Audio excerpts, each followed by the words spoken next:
everybody. For those of you who haven't checked out Backwater before, it's a Southern Gothic horror tabletop role-playing game that Alex and I created and funded last year. It's the first of what we hope will be many role-playing games based on regional American Gothic horror tropes. We crowdfunded a second book, Backroads, which is set in St. Louis, and we have a couple other projects in the pipeline for the spring, actually.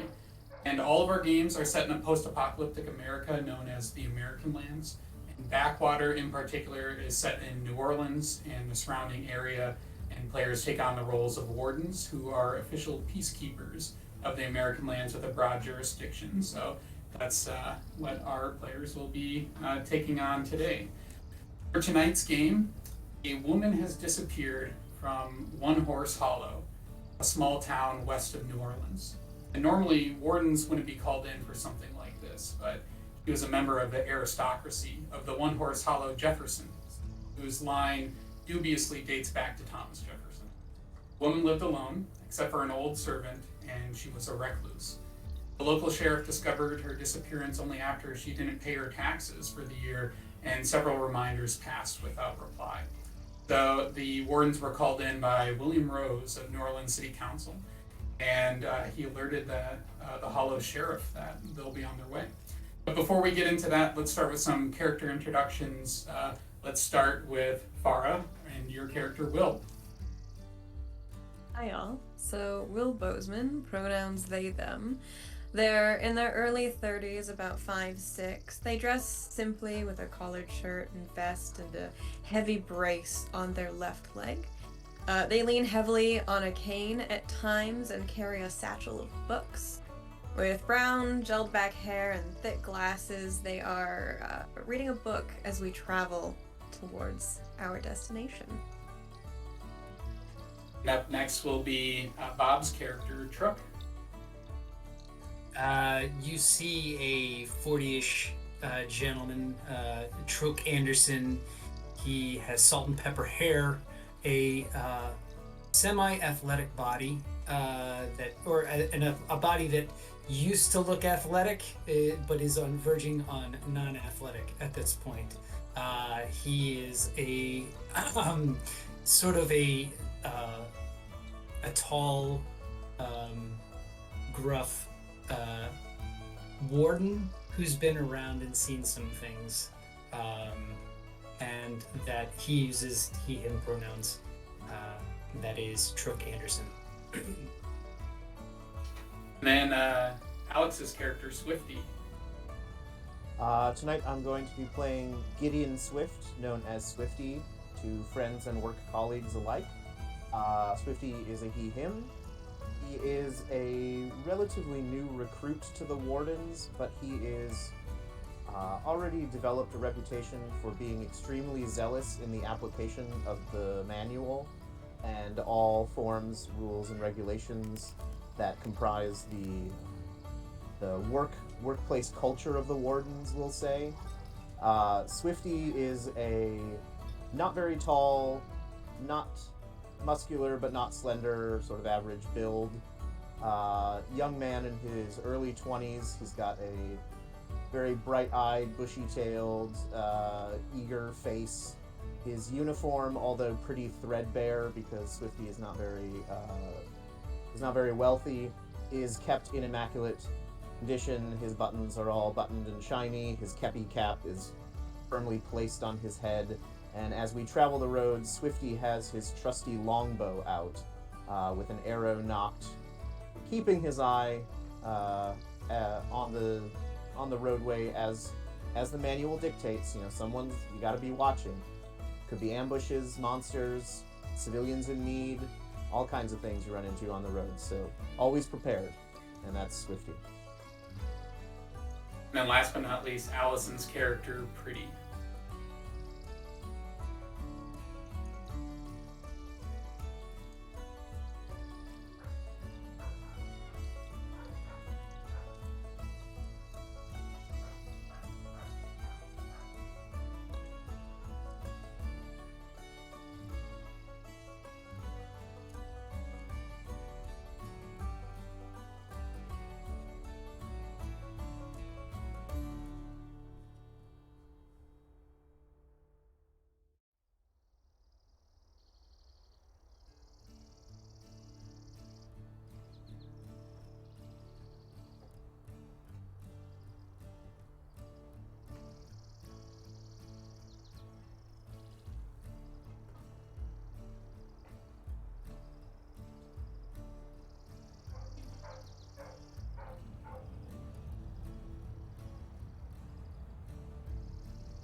And just to check, can people hear Allison out there?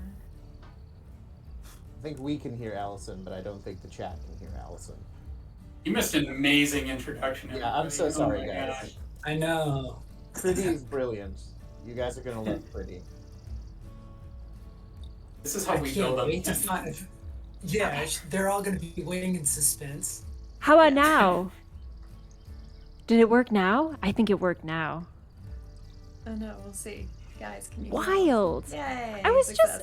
I was just complaining about Discord and how you never touch anything, and then it's like, you know what, that thing that you did constantly every week, we're just gonna break it. Just the way that we figured it out. Okay, let me reprise. I'll do a quick version. Pretty is our resident himbo. Pretty Harlow. He is very Fabio-esque. He's got long hair tied at the nape of his neck. It is quite a neck. It is robust, kind of Thor-looking in stature.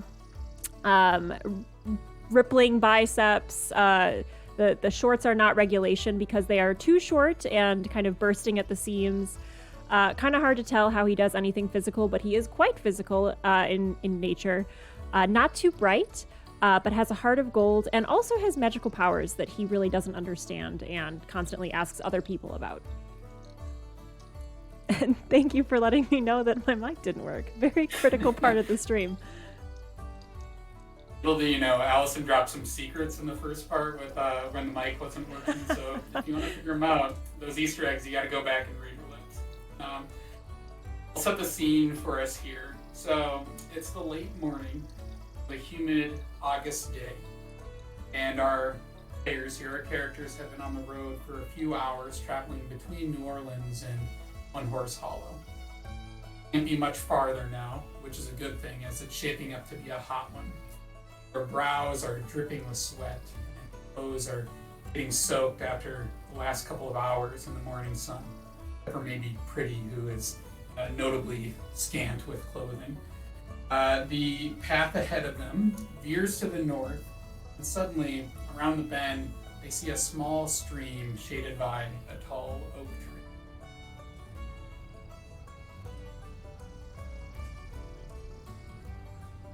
Swifty will just ever so slightly take care of his collar just to let a little of the steam out, but keep it regulation. Look back at everyone and is everyone doing okay? Pretty? Will. Thirsty? Will?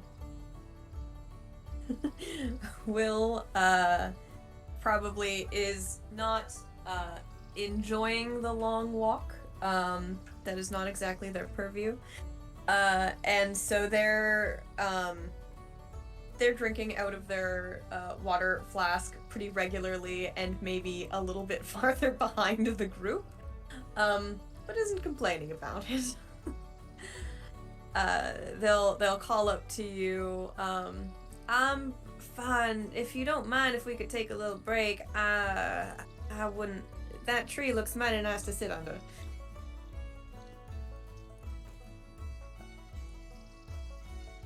Swifty will then look to Crook, who is clearly the leader of this group, in his mind, and be like, "We okay to take a break, boss?" Trook will definitely say, "Yeah, we can settle 5 minutes or so, just to give us a breath and maybe some fresh air under the shade of a tree here." Oh, wonderful. Oh, so glad to hear you say that. And he pretty doubles over and, with given permission to do so, just has both meaty hands on top of the thighs, just whoo, and the sweat is just dripping down from his brow and plunking into the dirt, making a little puddle. Has Pretty been doing laps? I think so. Yeah, I think he's just trying to keep up by lapping you all.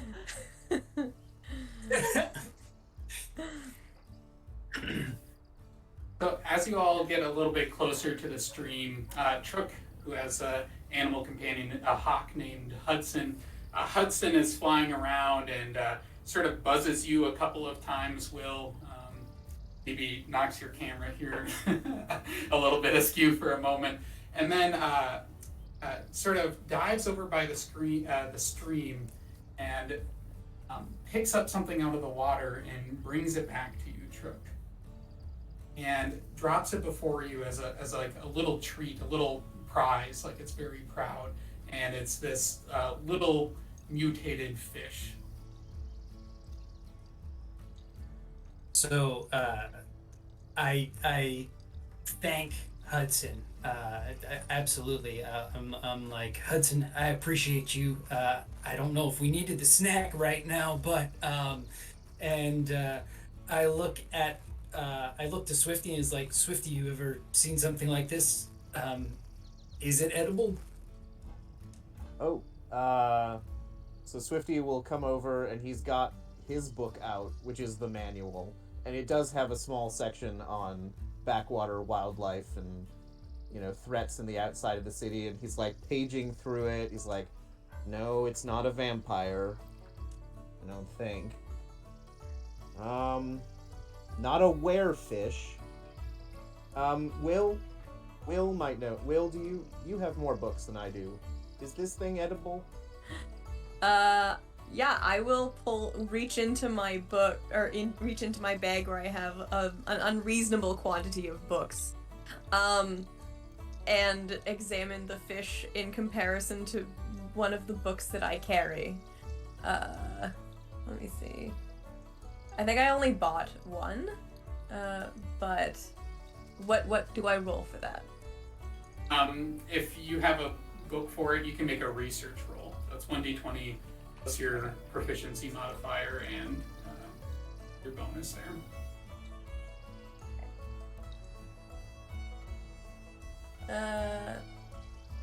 I'm done out of it. I don't know. I'm not really a fishing person, if I'm honest. But it doesn't look particularly edible. Pretty standing nearby Will doesn't want Will to feel bad for their uncertainty. It's a feeling Pretty recognizes in himself, and puts a hand on Will's shoulder and says, no, there's a good way to find out what happens if you can eat it.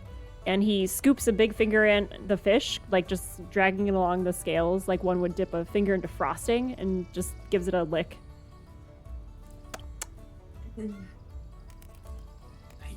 That's It one does way not. to do it, I suppose.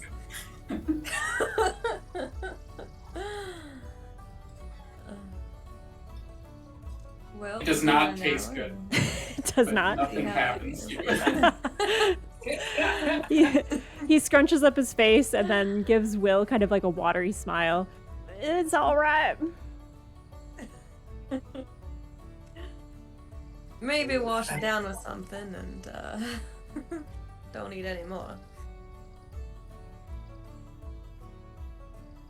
So while you're all sitting there doing that, Swifty, you're sort of looking down at the fish for a bit, and after you stop looking at your manual, you look up beyond the stream, and you're just able to see sort of in the distance there this sleepy little village sitting between two hills. And then the stream that's in front of you is this offshoot which goes between those hills and alongside that town. You can see a couple of buildings from there, but it's such a small town. It's most likely one horse hollow here, maybe only, no more than 10 buildings off in the distance. Swifty who did grow up in New Orleans, will look at it and half mutter to himself, half say out loud, more like half a horse hollow, I guess. Which half? What do you think? Front. That's my favorite half. It's the more interesting half, at least.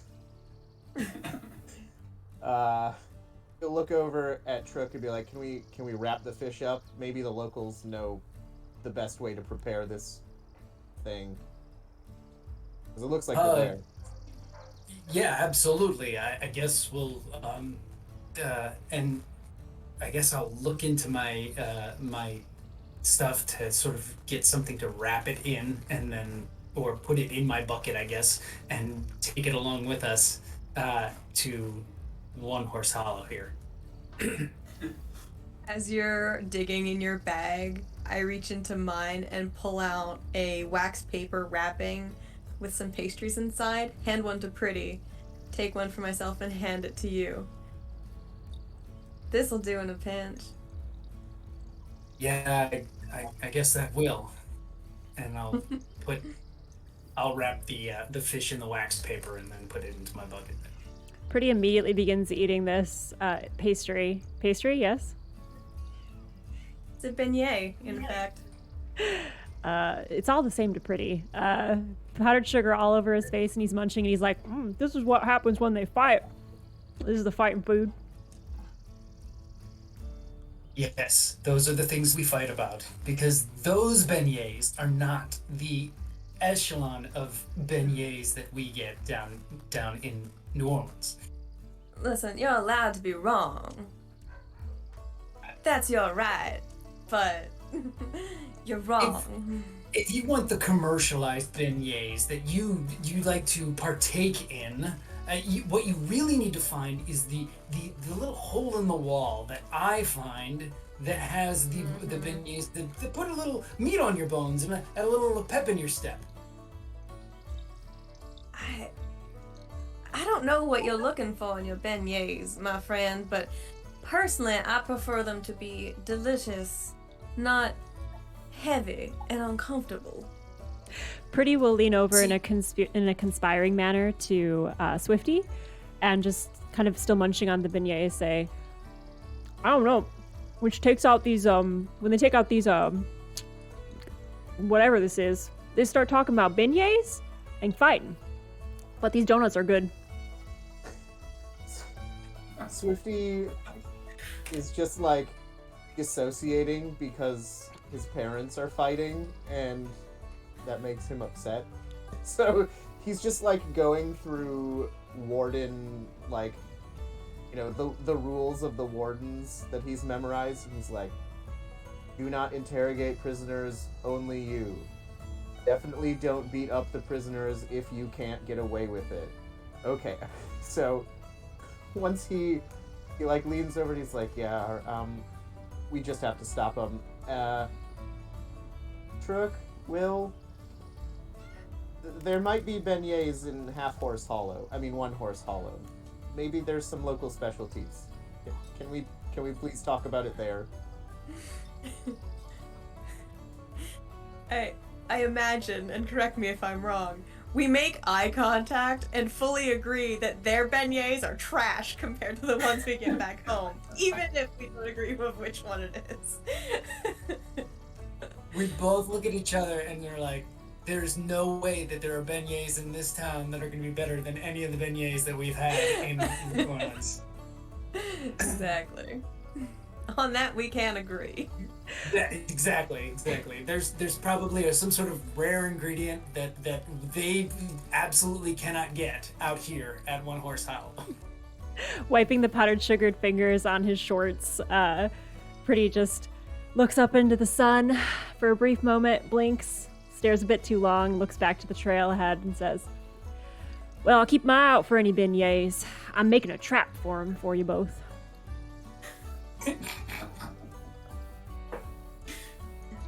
Please, Pretty, never change. So as you all chat and begin to make your way down the trail, you get a little bit closer up to the town that you saw in the distance before. And there's, just like you saw before, probably 10 or 12 buildings here on the main drive. A church, a general store, sheriff's office. A hot morning sun is baking the air around you, and the few folks who are even out and about at this morning hour are already sweating. An elderly woman with her grandchild wipes sweat from her brow before entering the general store, and outside the church there's a priest sitting on a rocking chair, waving at the woman as she enters the general store.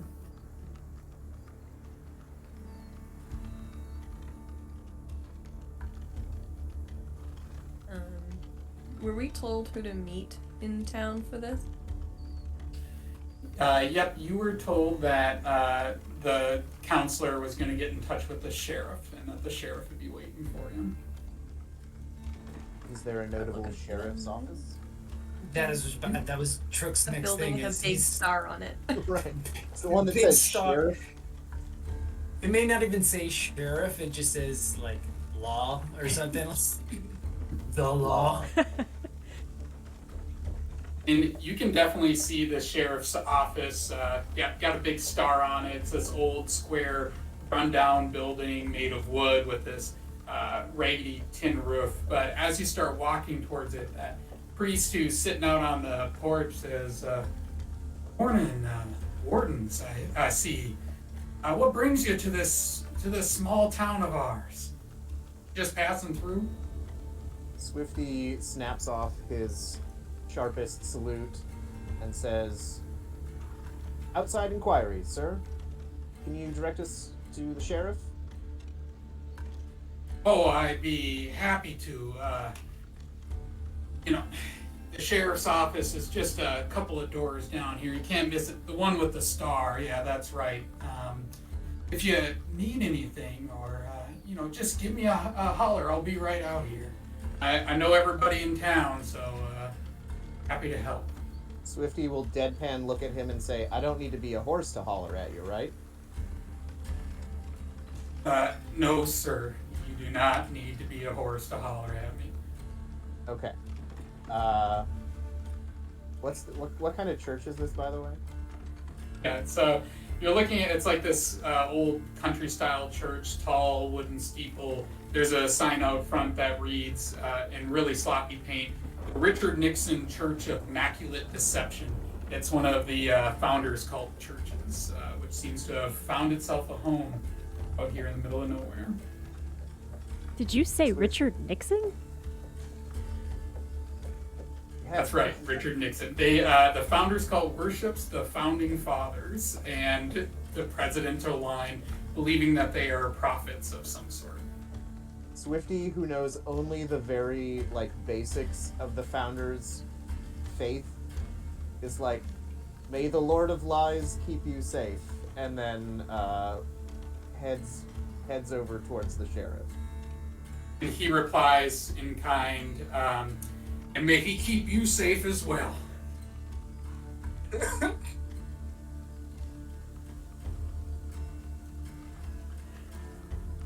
As we're walking towards the sheriff and about to get into the sheriff's station, I'll turn to Swifty and he says, "He doesn't seem like a crook at all." I wish I knew more about them, but that particular branch always seemed a little shifty to Swifty. So, as I said, that sheriff's office is, yes, the square rundown building. The door is wide open when you approach, and you look up in there and peek inside. You hear a fly buzzing around the room. There's only one desk. And there's a woman sitting behind it with her feet up on the desk and a hat over her face. Seems to be taking a bit of a snooze here. The office has one dust-covered prison cell, which is empty and seems like it might have been empty for years now. I will tap on the door frame. The woman quickly sort of stands up and takes her hat off her face, puts it on her head. She's this tall white woman with short brown hair, and she's got a large knife and a belt loop sticking out there. And she rolls up her sleeves and adjusts her floppy-brimmed cowboy hat. And, sorry, I didn't see you there. Well, you were sleeping, wardens, that's why. You can't see when your eyes are closed. I might have closed my eyes there for a bit, but I didn't expect you so soon. Things seem to move a lot more quickly in the city, I guess. Something like that. Ma'am, my name is Will Bozeman. My compatriots were here about the inquiry you requested. I'm real glad that you came. Just, I feel like I might be a bit in over my head here, if I'm being honest. And, well, I don't have a clue really what's going on and what happened to Miss Jefferson. Well, neither do we, Pretty says, kind of in a confessional way. Yeah, yes, Pretty. We don't know anything yet. That's true. But we are here to help. My name's Trook.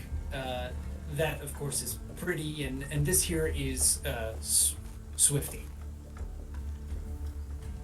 Happy Well, to it's help, ma'am. a real pleasure to meet y'all. I appreciate it. I'll give you some, quick details here. I'm hoping that Counselor Rose sort of shared some of this with you already, but every year I collect some taxes. Collect taxes around town, and I went up to the Jefferson Manor, and then he sort of points off in the distance, which would be further up the hill. I went to collect her taxes, which happens every year, and when I got there, there's all this mail piling up in her box, which isn't too unlike Mrs. Jefferson. There was also an awful, truly cursed smell in the air, like she couldn't keep the kitchen proper anymore, and her horse had loosed itself from the stable. I knocked on the door, no one answered, not even her servant, and he's an old one too. The door was unlocked, I just poked my head inside. Real mess, dusty, like she hadn't been there for years. Weirdest thing, I found her wheelchair overturned. Walked through her house, not a soul in sight. Was Mrs. Jefferson an important person in town because she had the only horse? Well, there may have only been one horse at one time, but there's more than a few now, that's for sure. Like 3 horse But she hollow? does have, well, more like a 6 horse hollow, but depends where you count the town limits. Swifty is taking notes for his inevitable report that's going to demand that the town of One Horse Hollow update its name. Pretty has also Because- been taking notes and has been documenting 1 scratches it out, 3 scratches it out, 6, and is just trying to keep track of all the horses. So when you went in that house, any signs of a struggle? Nothing broken, nothing missing, nothing like that? Well, I'll be honest, I don't know if anything was missing. And she buzzes or knocks a fly away from her face. I don't know if anything was missing, just because I'll be honest, I don't spend much time up there. I don't know the last person who's been in that house. Maybe the doc and maybe Reverend Hagenbeck back when Mrs. Jefferson's husband died, but I couldn't tell you if anything's missing. No struggle, I guess, except for the fact that the wheelchair was overturned. And was she confined to that chair, or was it less so? She could get around if she needed to, but as she got up in age, she didn't leave the house much, and as far as I understand, she didn't leave the chair much either unless she needed to. Usually, she needed something, she'd send a servant to town. So you collect taxes yearly? Did you see her when you collected the taxes last year? I'm Yeah. trying to sort out when was the last time anyone in town actually set eyes on her. You might have to ask around for that, but yeah, the last time I probably saw her was last year. So mostly, I just come around after we can't get taxes out of her. That's the truth of the matter. It comes to it every year. So usually send 2 or 3 tax notices, and they always go unpaid. Like she doesn't owe the town a cent. You have to sort of beg her for it. She sort of seems to think of the town like a parasite living off her wealth. And so I go up there. She usually chews me out for a bit before paying up. She spits something mean nowadays, and Usually I don't like to go up there myself, but yeah, I'm just following the law, and she's been a mean one since her husband died. Well, thank you for your service. It's important that these things are followed. I know it's not easy, but is there any other info you can give us? Is there a postman that we could talk to? It sounds like she's had mail delivered.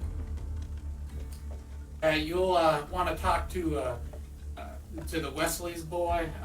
Actually, I think I might have seen him with his grandmother down the street, but he just picks up and drops off the mail for everybody here and there. You said that the doctor had been out to see her? That would have been quite some time ago. That's the last time someone's probably even been in her house other than her and her servant, just because she doesn't take many visitors, so far as I'm aware. Okay. But she does take certain visitors. Anybody in town that she would have taken in? Like I said, I'm not too sure about that. I don't know the last person from town who's actually been in there anytime recent. Anytime.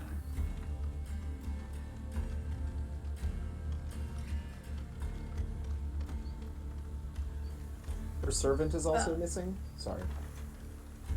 That's correct. No sign of her servant either.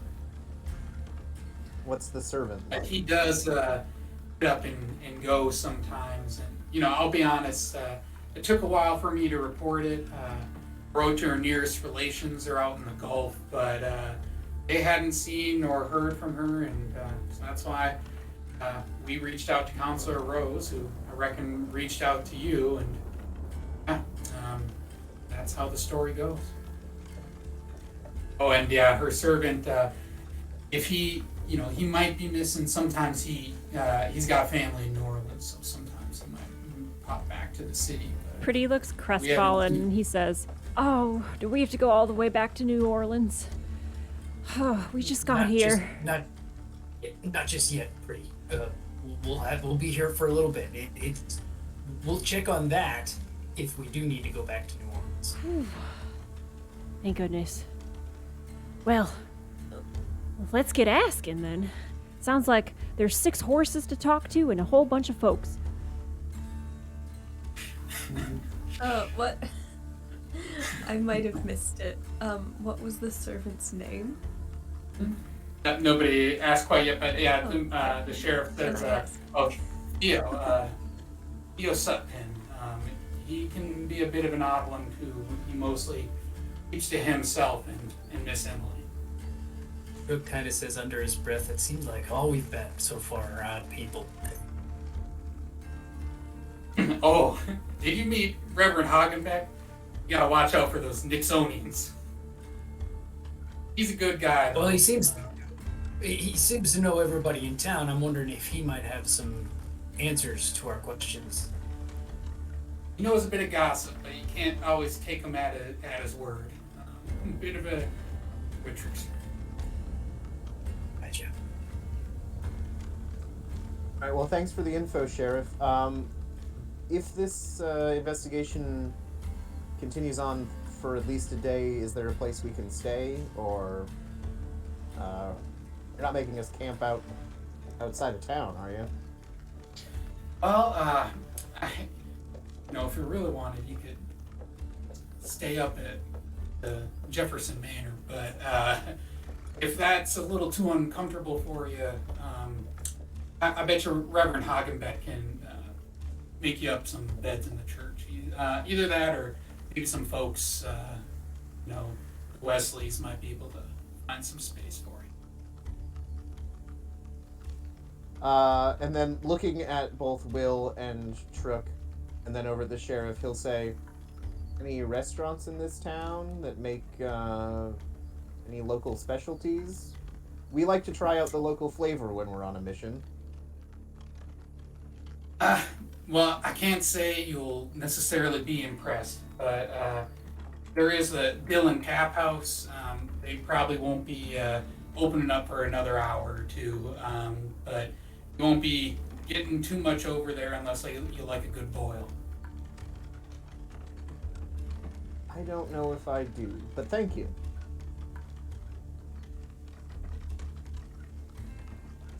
And Swifty will look at his compatriots and gesture to the door. Pretty lurches towards the door and wrenches it open for everyone, like does like a little after you to the whole crew, kind of pulling it with all his might. I'll just nod in gratitude to the sheriff and step out. And so He's in going- town here. Oh, sorry, Truck. Trook is just going to step out into the sort of street here and just look around and sort of survey the area and see if there's something of interest that pops up to him and a way to go. He's sort of like relying on his intuition, like that's where I want to go. You look around town, and the first thing, you look around town, but one of the first things that you notice is that the sheriff had gestured off into the distance, and on the top of a hillside, a little ways outside of town, there's this great, ugly silhouette of a building off in the distance. And it seems like there's sort of this oak grove, and then a trail that leads out of the grove and up to this manor house here. In town proper itself, you see a number of buildings. Most of them seem to be closed. There's some stables, one horse livery, as it's called. You might imagine you'll find most of the other horses there. There's a general store whose sign reads Doc's General Store, and that's where you saw an elderly woman and her grandson head in. There's another building labeled Wesley Lodge, but the windows are broken out. It appears to be boarded up. Looks like it hasn't been open for quite some time. And a few other buildings too, that tap house, the Dillon Tap House, a smithy, which again appears to be closed, at least in the morning, and what might be sort of a trinket store called Wilson's Whatnots, and that also, at least at the moment, seems closed up.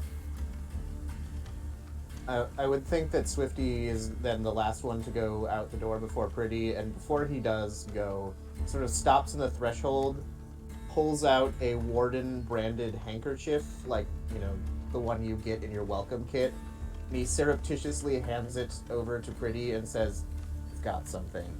And then just like indicates everywhere that Pretty has got powdered sugar, and it's just like the body. Like, you may want to make yourself a little more presentable. Pretty nods and says in gratitude, "Oh, right. And then like wipes just the very corner of his mouth, like with a dainty little dab, and then folds up the handkerchief with his big meaty hands and hands it back to you, nicely folded, completely dusted everywhere else." Swifty takes the now incredibly damp from sweat and with one little thing and puts it back and shrugs, because that's Pretty. That's what we're gonna do, and then he'll head back out.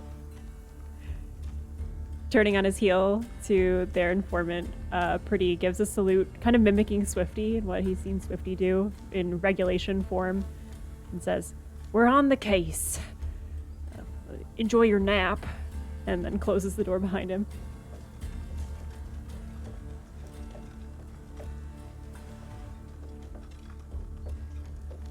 All right. Well, so let's do a little confab here. Little sidebar. I'm fine with setting up shop in the old house. The manual specifically allows us to make use of the quarters of those who are not around. So Perhaps we get a sense of what the house is in a condition of before we make that particular decision. that is fair. Judging by the lodging that is provided, and he looks over at the broken windows of the lodge, the Wesley Lodge, and says, "It may be in better repair." Although it does sound like all of the food had gone bad. I mean, I've got trail rations, but you may want to always be prepared. We may want to stop by the general store first, get some stuff just in case. I mean, Hudson's already provided us with some fish. We could certainly fry that up and see what happens. Yeah, we should ask the people in the general store if they have any local spices or something that we could use, and if they have any ideas on whether this is edible or not. Perfect. We Sounds can good. also come back for a boil afterward. It's not exactly far away. You could throw a stone to the house and back. Oh, maybe that's how the windows got broken.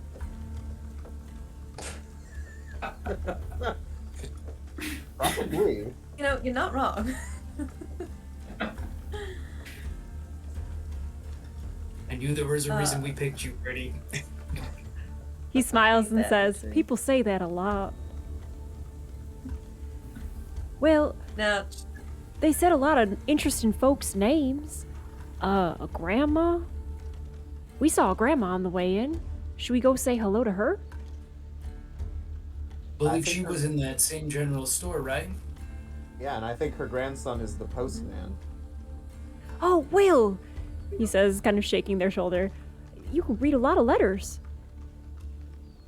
well, I think it's technically a federal crime to read someone's letters without permission, but Pretty's eyes dart really I get quickly to permission. Swifty, like, oh, no. No, Will is absolutely right, but we need permission. Right, but we of can course. get permission. That's easy enough. Sure, just know how much you like reading things. Well, we can stop in there first, and then if we need to talk to the Reverend, we can circle back before we head up to the house. Solid plan. So you walk over to the general store, which is sort of this wooden false front building with a painted sign on it that reads Dock Store and Pharmacy. Inside the building, as the door opens, you hear a little bell, and there are several shelves of dried and canned goods as well as basic supplies set up. There's this large wooden counter in front of one wall with half a dozen glass medicinal jars spread along the counter. And the wall behind the counter consists of 30 to 40 pigeonholes filled with random odds and ends. There's a middle-aged man leaning over the counter, chatting happily with the elderly woman and her, maybe her grandson, a young child.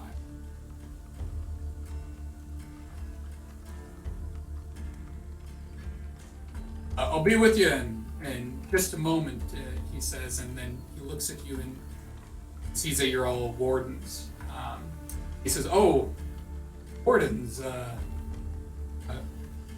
is there something that I can help you with? I'm sorry, I was a little surprised to see you here." I think We're Pretty just- looks automatically at Truck, just like, tell him. Okay. We're here to, under a formal investigation. We may be in need of some, I guess, rations for the evening. We're just here to pick up some supplies before we head out to where we're investigating. Okay, he says, and he's this short, stout black man and bald, but he's dressed really nicely. He's got this collar and cravat over this white work shirt. And as you say to investigate, he sort of scratches his head and he says, "Oh, what are you investigating? And what sort of supplies do you need?" Well, Mrs. Jefferson is missing. "Oh, Mrs. Jefferson. You think she's missing? Is that it?" And that is what the Do you sheriff told know? us. "Oh, if she is missing, I really have no idea where she went, and honestly, I couldn't care," he says. Sort of rolling his eyes, and he says, "But I'm happy to help you with some supplies you need." Was she mean to you? We heard she was mean. "Oh, he's mean, all right. I stayed out of her way. I never saw much of her, mostly just her servant who'd come to town, sometimes asking for the strangest things, plants, drugs, some things I never heard of. Almost always had it to tell them, we don't have that here. I doubt you'll even find it in New Orleans either. But one time he came here twice in one day. On that second trip, he brought me a letter from her, calling me a quack and an incompetent. I knew her husband a bit better before he died. He was never in good health, but nice guy. Saw what I could do for him. In the end, I could really only help with the pain. But ever since, she's been something fierce. About when did the requests stop happening? Well, yeah, sometimes it just comes and goes, so I imagine I don't pay too much attention to it. But, I'd say it's been at least a couple of months here. The little boy's in the room too at this point. Right. Does he have any reaction to this conversation? The little boy seems like you look over at him and he doesn't seem to be paying attention to the conversation. He's like maybe 10 years old, and you see him like pull some candy out of a jar from the counter and pop it in his mouth and start sucking on it. Pretty does one of those side wordless conversations with the little boy. Like he like makes a face, crosses his eyes, like does the mouth stretch, trying to like catch his attention as like a side conversation. And the little boy looks at you and picks out another piece of candy and passes it over to you.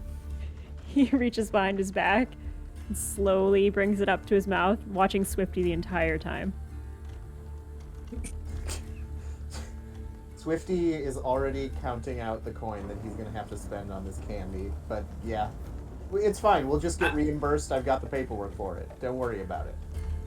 Brooke's gonna walk over to that little boy, and he's gonna actually take off the lid, give him a piece, and then pop a piece in his mouth, and then put the lid back on.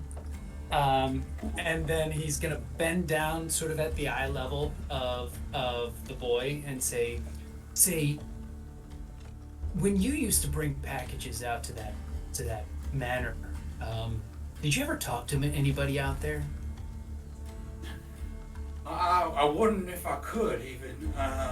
To be quite honest, when I get up there, I just toss any mail or packages there is on that porch, and I get out of there. It's scary up there? Oh, scary is one word for it, but to be honest, I just don't want to get chewed out. Okay.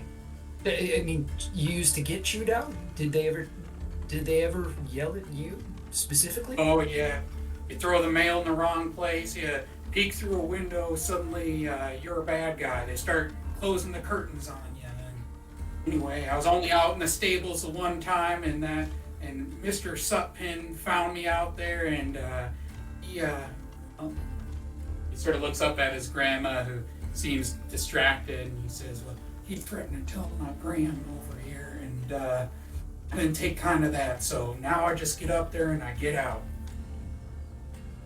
I put my hand on his shoulder and I say, your secret is safe with us, don't worry. And I also say, you were out in the stables though? You snuck out to the stables? Oh yeah, just one time. I hope that's not against the law, sir. No, you're fine. I just wanted to know what was so interesting about the stables at that point. Well, I just wanted to see their horse. We got a couple horses in town. Pretty's marking down each horse that's mentioned. But they got a real nice horse up there, and it's sort of been on the loose lately, actually. But it seems to be doing just fine, I guess. You see it out in the pasture. Do you know the name of that horse? Well, I don't know what she calls him, but I always called him Big Beauty. His eyes get real big. It's a big horse? Yeah, and beautiful. Swifty will also approach this conversation, give the child a salute, and say, "Tiny postal worker, as a fellow government official, just curious, when was the last time that the mail was picked up at the house? Like, it sounded like you've been just throwing things for a while. When was the last time the porch was clear of mail?" Clear of mail? Oh, wow. I would guess it's actually been a month's here. Thank you. Salute, and then I will take a piece of candy, and I will eat it. I will put coin down, and then I will turn and start looking at the medicine. Pretty will approach the boy next, kind of still chewing on the candy that he got surreptitiously from him, and asks, kind of bends down, like, again, just like he bent when he was sweating on the road, like full front fold from yoga, so his head's kind of right in front of the kid. And his beautiful long hair is like draping over his face, kind of framing it in an angelic fashion. I have 2 important questions for you, son. First question, can my friend Will read some of the mail? Maybe mail for this missing individual, maybe just some general mail. Will's a real good reader. And my second question is, how many horses were in the stables? I am keeping an accountant. As far as the horses go, there's only the one horse, but that's all you need. Understood. And as far as, what was that? Oh, understood. Yeah, When it's big and beautiful, that is all you need. that's right. And as far as the mail goes, I never knew I was official before, but I guess you can read the mail, Mix Bozeman. Will, you can read the mail. You know, it's good enough for me when we get to the house. Swifty, on hearing that the child does not think that he is official, like whips around and marches back over and is like, "Are you telling me they never gave you your official pin?" An official pen? Pin. Oh, I think you Not get your that I'm official aware. pin after 5 years of service. oh, wow. No, I never got that. No, half the time I don't even get paid. I just do it because my gram will get mad if I don't. Swifty is affronted by this, but he's going to reach into his bag and he pulls out a little like a leather pocketbook, basically, and he opens it up, and it's just got all of the regulation pins from all of the various associations, and he takes the USPS one off because the USPS still exists, and he gives that to the young boy and says, "That comes with a 3 coin a month allowance. You make sure you're paid. A good man died so that you could have that pin." Oh, he says, looking at the pin a little shy. Thanks, Mr. Warden, sir. So at this point in time, Doc, or as they call him, Doc, grabs the coin off the table and brushes it into his hand, and he says, "Well, Wardens, is there anything else that I can help you with? I'm trying to help Miss Wesley here." I do have one question for you. I have a familiar. I have a hawk that is my personal companion, and he fetched me this. And I pulled out the fish in the wax paper, and I say, "We were just wondering, is this, safe to eat? And is there a way to, cook it?" Make it taste better too, if possible. Son, it's a hot one. You want to keep that covered because it's stinking up my store here. But yes, that is a river trout, a little mutated, I'd say. But you can eat fish, son. You must be from the city. Yeah. See, when when Hudson brings me things like this, sometimes as a gift, I just want to make sure that well, the gift doesn't go unused. Gotcha. I just suggest cooking it before you eat it, and here, have some salt and pepper on the house, he says, and he goes and grabs a little, some packets for you. I don't know what else you like, but we've got catsup,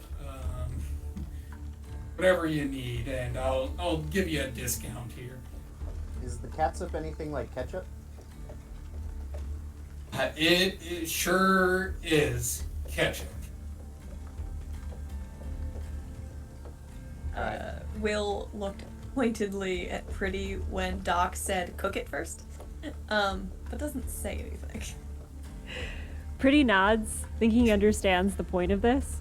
And the point is, he'll try to remember that. Yeah. I gotcha. Writes it down. Next to the horse count. And Beatrice sees you all getting ready to head out and just says, I think, Beatrice Wesley, excuse me, the elderly woman, and says, oh, I think I heard you mention Mrs. Jefferson. She's an odd duck, but some people, the doc excluded, feel sorry for her. She's just been alone for so long after her husband died, and has become a bit bitter in a weird way. It's as if she blames us for why she's alone. As if Oh, we're at yeah, fault we for heard her. you're all parasites. We heard about it. No. And she looks shocked. Where did you hear that? Did she say that? Oh, no, we don't know where she is. But I'll ask her if we find her. Okay. I have to confirm. Now what our partner is saying is she had some bitterness to your description. Were you her contemporary? Did you know her when she was younger and perhaps less personality-wise? We didn't travel in the same circles, I guess you could say. As one of the Jeffersons, she sort of held herself above everybody else.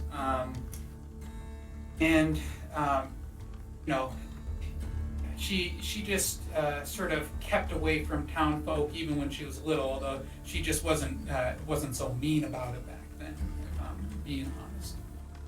How many circles does this town have? At least two. About as many horses as you'll find in the livery over here. That's somewhere between 1 and 6? It's a lot of obtuse numbers flying around at Pretty right now, and so you seem like scratching furiously, like 2? Question mark? What's a livery? Question mark.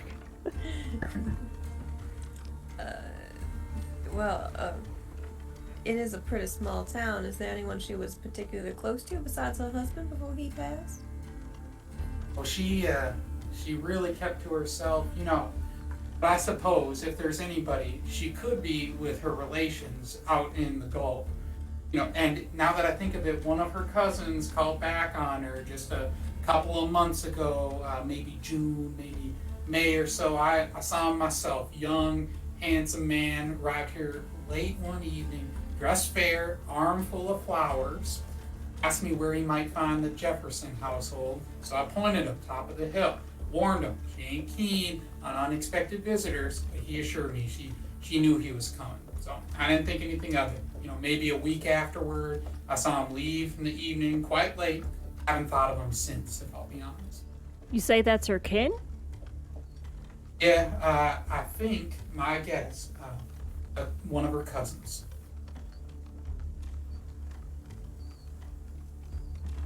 Well, we appreciate your time, ma'am, and Doc. Perhaps we speak to the Reverend, I say to Trook, and then head on up. Yeah, that sounds like a good plan for us. Let's take a shot at the Reverend. Not a shot, but a questions to the Reverend. and see what he knows of Miss Jefferson. And the doc sort of grumbles as you all head out, and the door rings as you close the door behind you. And you see. I have to give a salute to both of them, and as we leave, I'm going to fold my hands over my chest in the traditional USPS symbol of greeting, and give the child a little bow, and then I will leave. And he sort of hugs himself and nods back at you. Pretty will tap the badge that was affixed to him by Swifty and give him a wink and say, "Well, I hope you meet a better end than the last fellow that wore this." And the kid's jaw just drops. Pretty just smiles. "Yeah, good luck, son." Tosses his hair.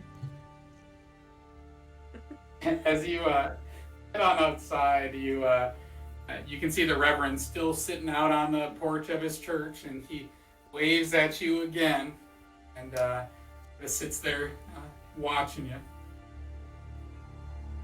Gotta give the traditional Nixonian greeting. Swifty, how do you find out about all these greetings? This is amazing. It's all in the manual, Trook. Now, haven't you to read be it? fair, the manual, when I say the manual, I mean my own handwritten appendices, which run to several volumes. See, that's why I don't have that part in it, Will. His appendices don't come in my version. I left mine back well, at the you last should- time we were in. It was very heavy. You really should borrow Swifties. They are a fascinating read. Truly. Will and I have mean- been trying to get the wardens to officially approve them for several months now, but it turns out there's a lot of paperwork to amend that, which is a pleasure, but, there's a process, there are lots of hoops to jump through. I'm hoping someday soon everyone will have access to them, but if you ever need them, just ask. If and when Yeah, I ever need a good amount of shut-eye, I will read your manual. I can't imagine why they wouldn't want to print 24-page volume manual, but hey. I'm really sorry I left it now. I didn't know it was so precious.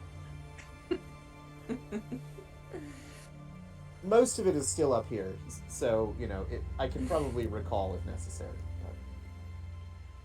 Don't worry, Pretty. You miss anything, you just ask us. All right, I do appreciate that, Will. I'm glad we've been friends for so long, and you're so patient with me.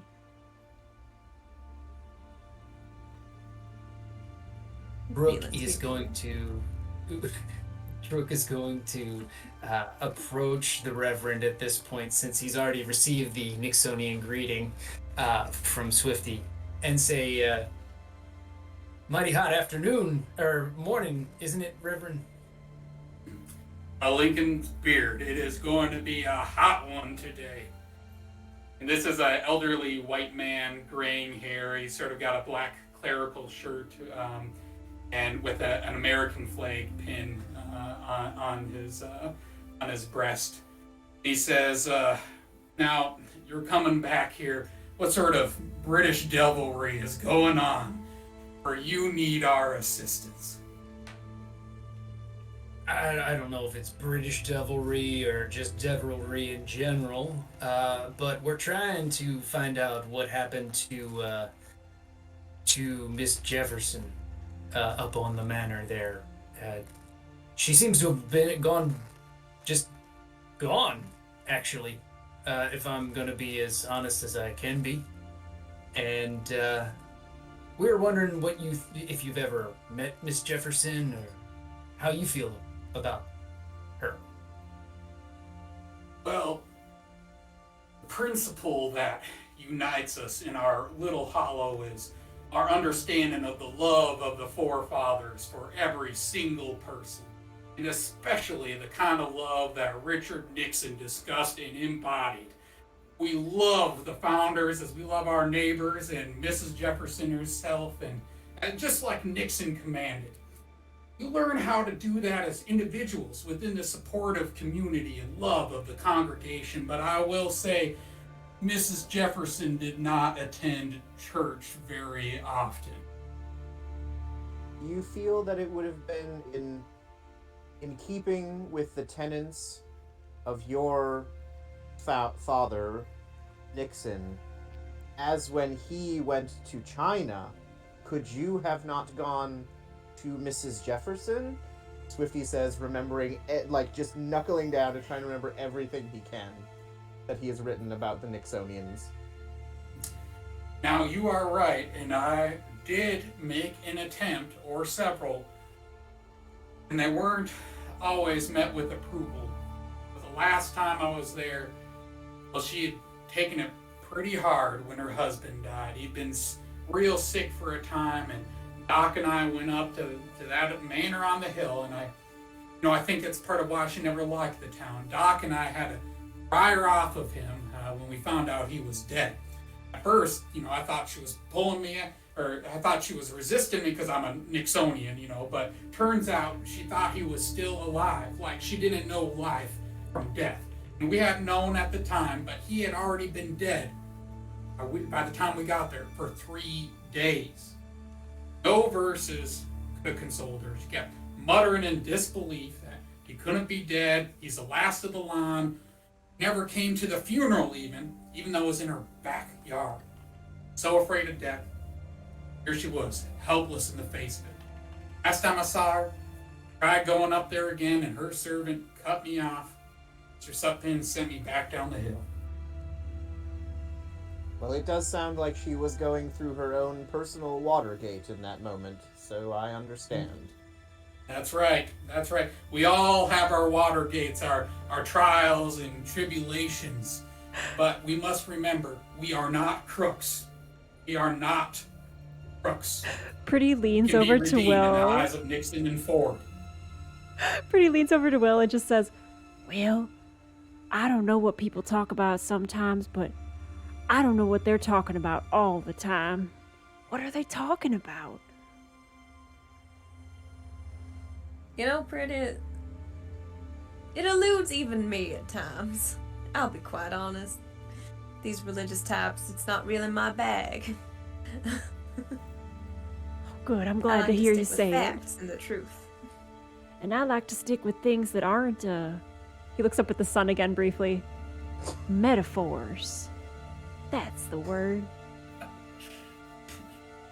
Swifty will take a piece of sausage out of his sausage pouch, cut a slice of it, and say, "And where is the temple checkers?"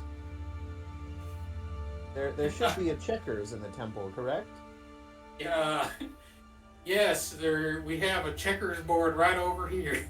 No, did not Nixon have a dog? A faithful, excuse me. celestial companion, Checkers? By God, he was gonna keep that dog. Yes. I need to make a lore history roll here.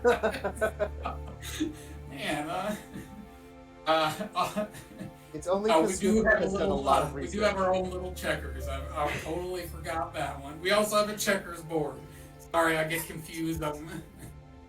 So Swifty will give the traditional donation of a sausage piece to the temple Checkers as a thank you. Appreciate it all. Sure to give it to her. There's something that clicked in with Trook when he was talking about Mr. Jefferson being dead. She said he was the last of the line. Does that mean he was the last Jefferson of his line? Is that what we're saying? That is correct. The last full Jefferson. She had relations, but I should say I think I misspoke when I was, or Beatrice misspoke earlier that they weren't Jeffersons off in the Gulf. So yes, the implication is that he was the last Jefferson. That being said, then, is there something that either Trook would know or would be generally known of being a full-line Jefferson and what would come with that? Like... Let me see here. You make me a deduce roll That's a D20. You have +3 in your logic, but because you don't have the skill, you just have a -1. So D20 +2. Oh, so D20 -2, you said? So I got a good old 2. Oh, +2. +2. So you got 6. So I got but, 6. Yeah. You just think to yourself, last family member to be alive. Not sure if there's any significance there. Okay. Now you know how Pretty feels all the time.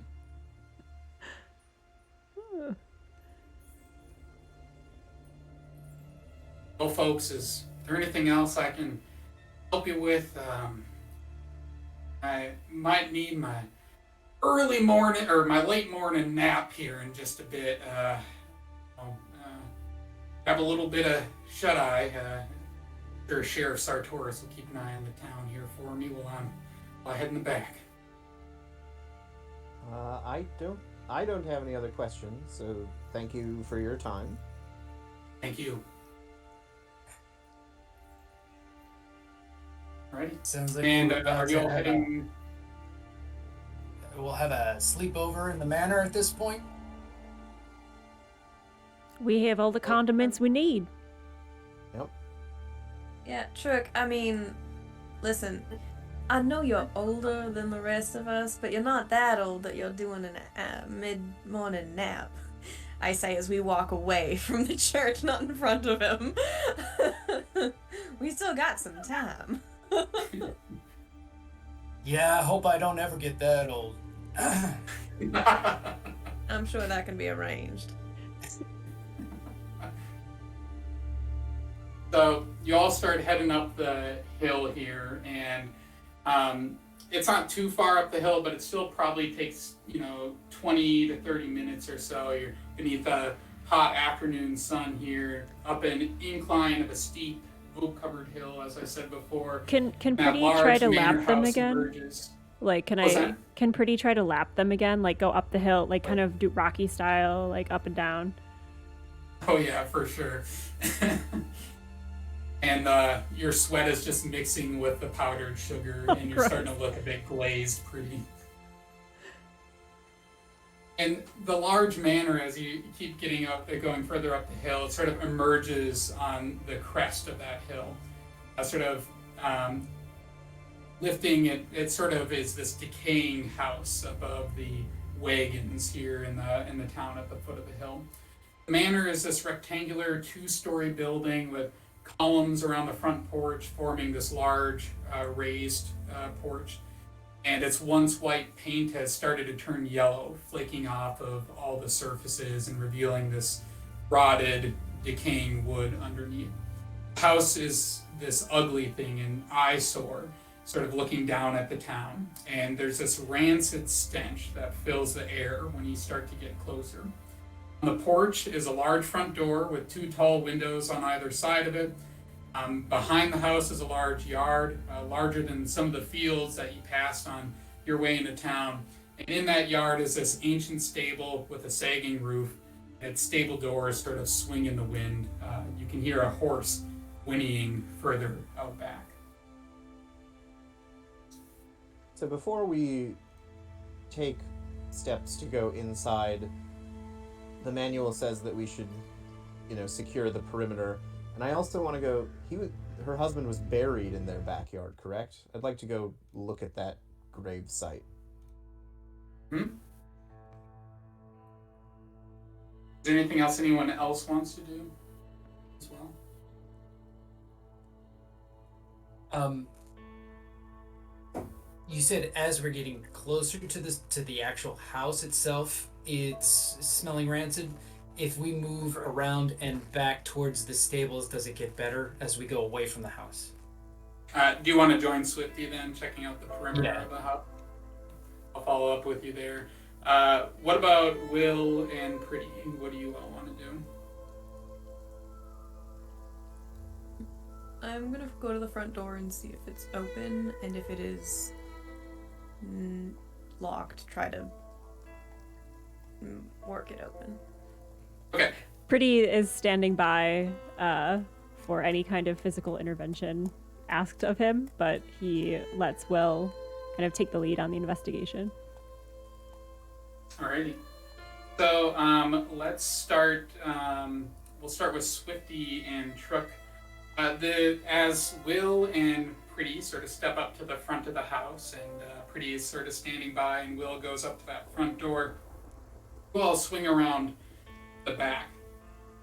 And as you're going around the house, you notice that all of the windows, the curtains have been pulled shut on them on the ground floor. And on the upper level, all the windows have actually been boarded up on this old house. And then when you swing around back, you also notice that there's a back door that heads into the house. One last thing that I want to check here.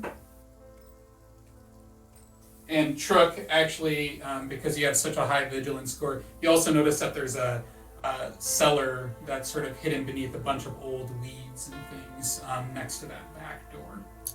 And then out back, you're able to see sort of this pasture and this large oak tree over a gravestone. Standing next to the gravestone is a big, beautiful horse. Swifty's gonna look at Trook and say, "That postman wasn't lying." I wouldn't expect him to.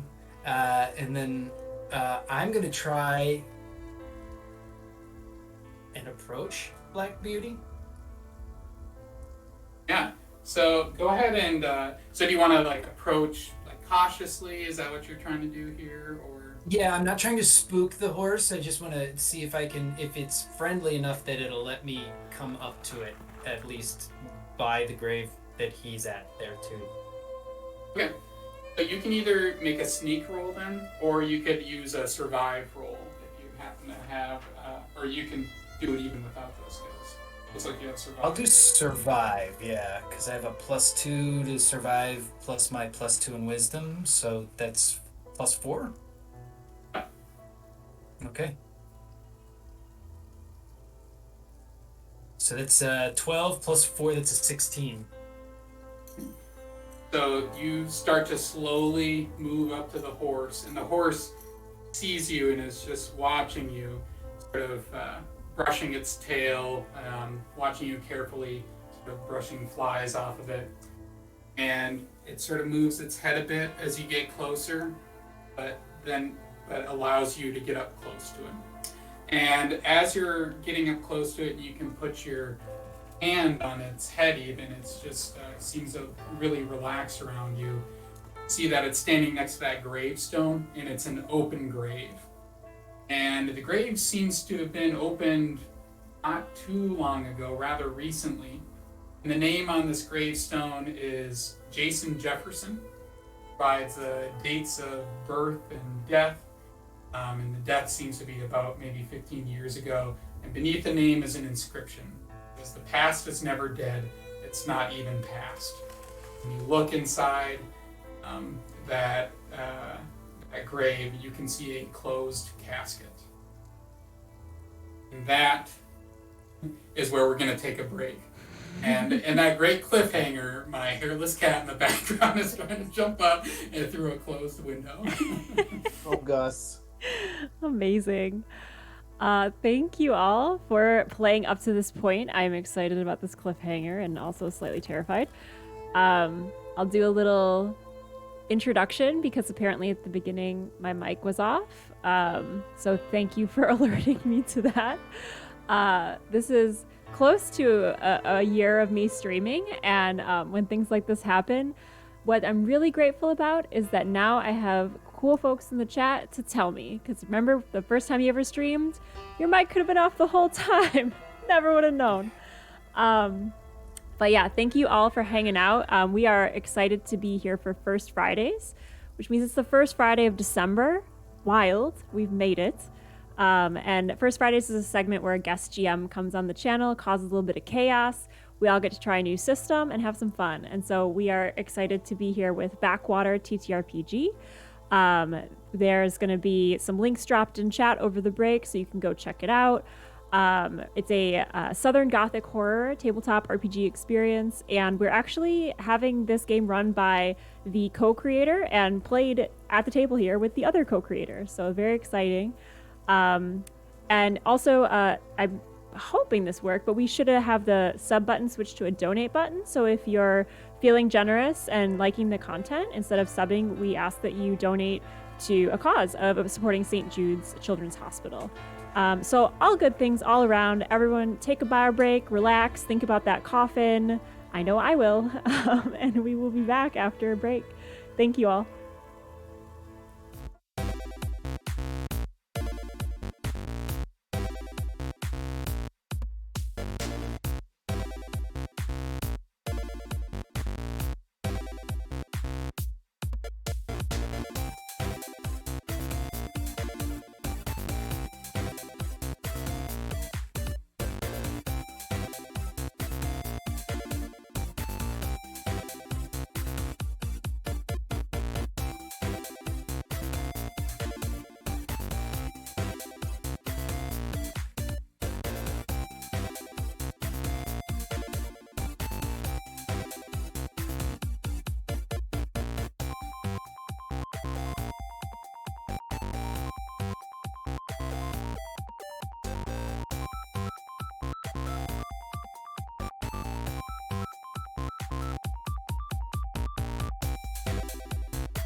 Hi, we are back with more First Fridays. Welcome back in, everybody. If you're new to the channel, you're watching Insight Checked. That's my channel. I'm Allison. We run narrative video games, TTRPGs, GM interviews, GM lists, RPG experiences, just the whole gamut of nerdiness. You found it here. So please drop a follow if you're enjoying the content. This is our First Fridays segment where we invite a guest GM to the channel to take us through an adventure, and we're so excited to have the GM who made the game that we're playing, co-creators here, Asa and Alex, and we are in narrative here, like literally on top of an open grave. So I'm going to take us right back into that. Please take us away, Asa. Yeah. So we left off, and Swifty and Truck, you just came around the backside of the house, and Truck, you saw the horse beneath the oak tree and next to a gravestone. And again, the name on that gravestone said Jason Jefferson, with the inscription, "The past is never dead. It's not even past." Inside that open grave is a closed casket. Brooke is going to turn back and look at Swifty and say, Swifty, what does the manual say about opening coffins? Swifty will flip to the appropriate section on exhumation and say, okay, so normally we would need approval of the next of kin, but barring that, we may be able to do it and then get retroactive approval from the sheriff. So I think we're okay. I just think it would be best if we got Pretty back here and had him maybe lift this thing out first. I don't want to go down there.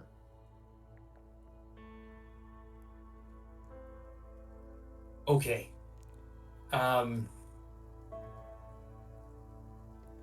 Looking at the horse itself, is the horse being... Is there anything that's drawing the horse to this, or is it just the horse's sort of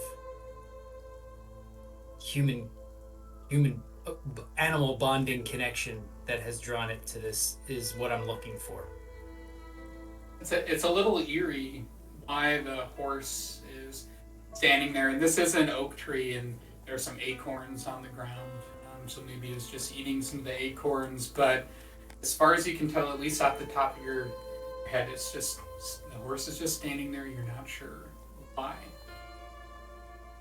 Okay. I'm gonna take note of that. Just making sure that there's nothing wrong with this horse. Like I'm knowing it's an open grave and that's not normal. Like. And then seeing a horse that's hanging out by it, that's not normal. So he's checking all the boxes that are not normal in his head and saying, I'm going to keep note of this. Yes, and what I think Swifty is actually going to go, like, trot over to the front and say, Will, I think there's something you should probably see.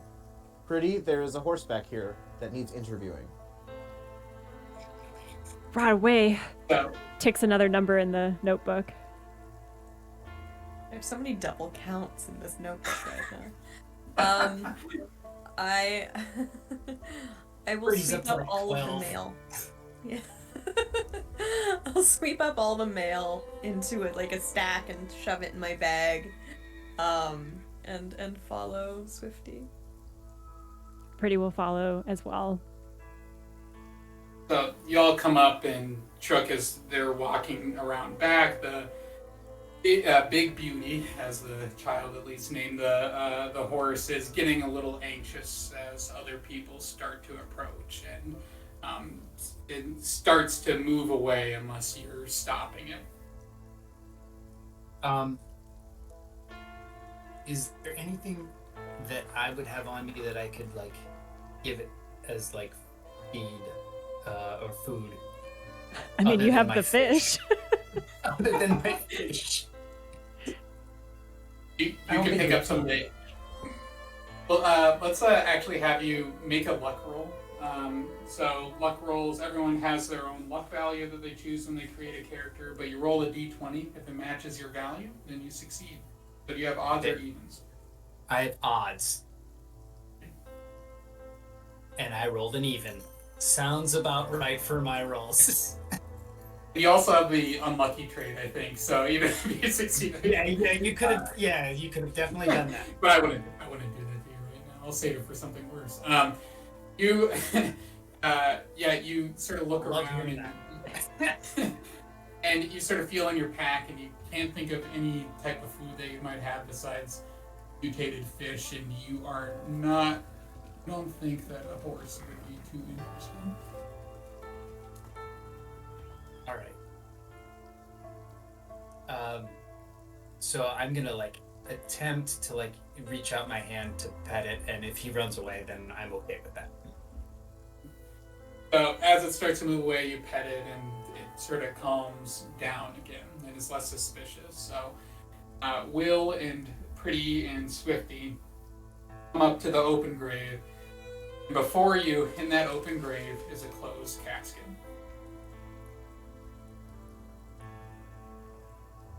I like Y'all to work fast. picture the look of us too, kind of like all of our characters peering down. The camera's at the bottom, and I'm just picturing all of us looking down. Yes. Actually, Will, we found it this way. Oh, I don't know if that's better or worse. yeah, me neither. Hey, Pretty, you want to jump down there, see if that box is empty? Do I want to? I'm about middling on that. But I can. Well, I can't, so... Sure, I got it. And Pretty will, with a kind of distaste for getting dirty, even though he's completely covered head to toe in powdered sugar and dried sweat, kind of puts a hand on the mud and lifts himself down into the hole with the intention of hoisting this coffin up and out. So you're I gonna think just try to Trook- pick it up, and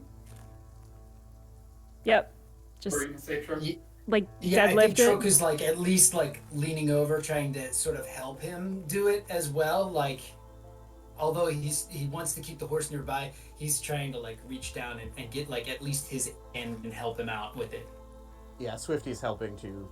Didn't want to get down there, but I'll help you lift it out.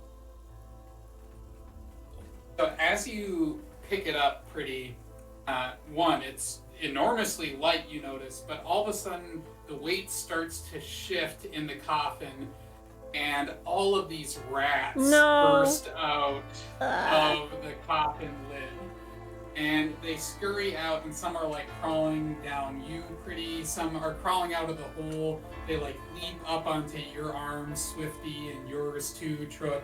And Will, fortunately, you're standing back a little bit, so you don't have to worry about it.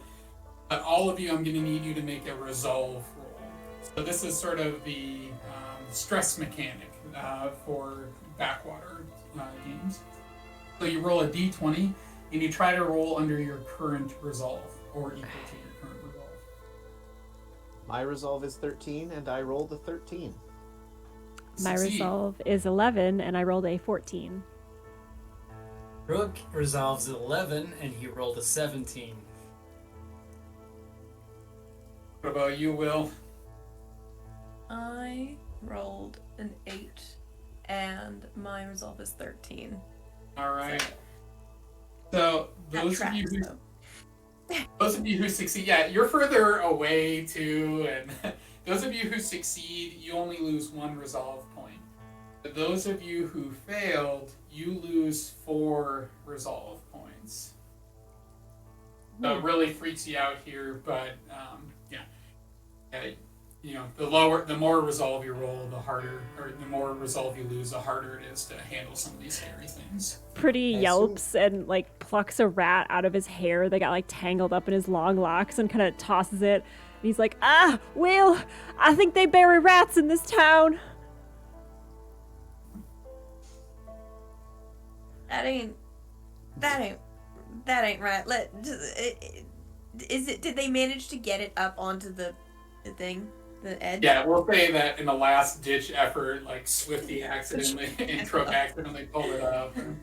I picture, since I failed my resolve, I picture once the rats come out, I like drop it and like furiously batting rats off of me, because I just absolutely, that's the one thing that Truck can't stand. He knows that he's seen rats behind his favorite beignet place, like eating the day old beignets, and he just hates rats. Because they poop me, right. I I will step up now that the rats are gone and use my cane to try to leverage the lid off. If it seems particularly hard, mostly if it's open to just as leverage, if it seems like it's locked or nailed shut, I'm just not even gonna try. But but I'll hand it to Pretty if that's the case. And it seems wedged open enough because the rats managed to spill out a couple locations, so you're able to wedge it open yourself. And inside, it is empty. There are some small fragments of clothing and some rat scat. Otherwise, this casket is peculiarly empty. Will, correct me if I'm wrong, but even if the rats ate whatever body was in here, there'd be bones left, right? That is certainly true. I'm gonna kneel down and take a closer look at like the pillow and like the base. Like, does it look like it's been laid in for a while and something left, or that it just has not been laid in at all? Well, you get a little bit closer, and there is definitely some stink inside this coffin here. Some signs of rot.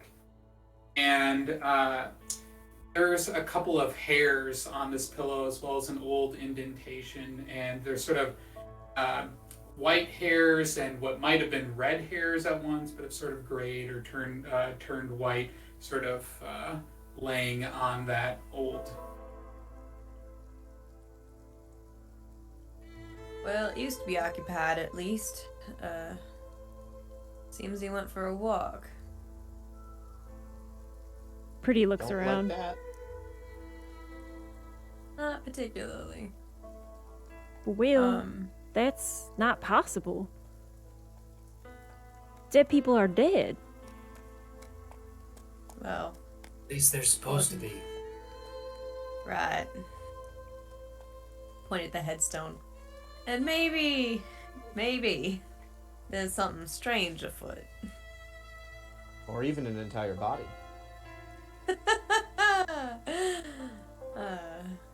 About 5 minutes go by and Pretty laughs as well. When I tried to open the door earlier, was it locked? The front door was unlocked, but okay. yeah, you didn't quite pop inside, but it was unlocked.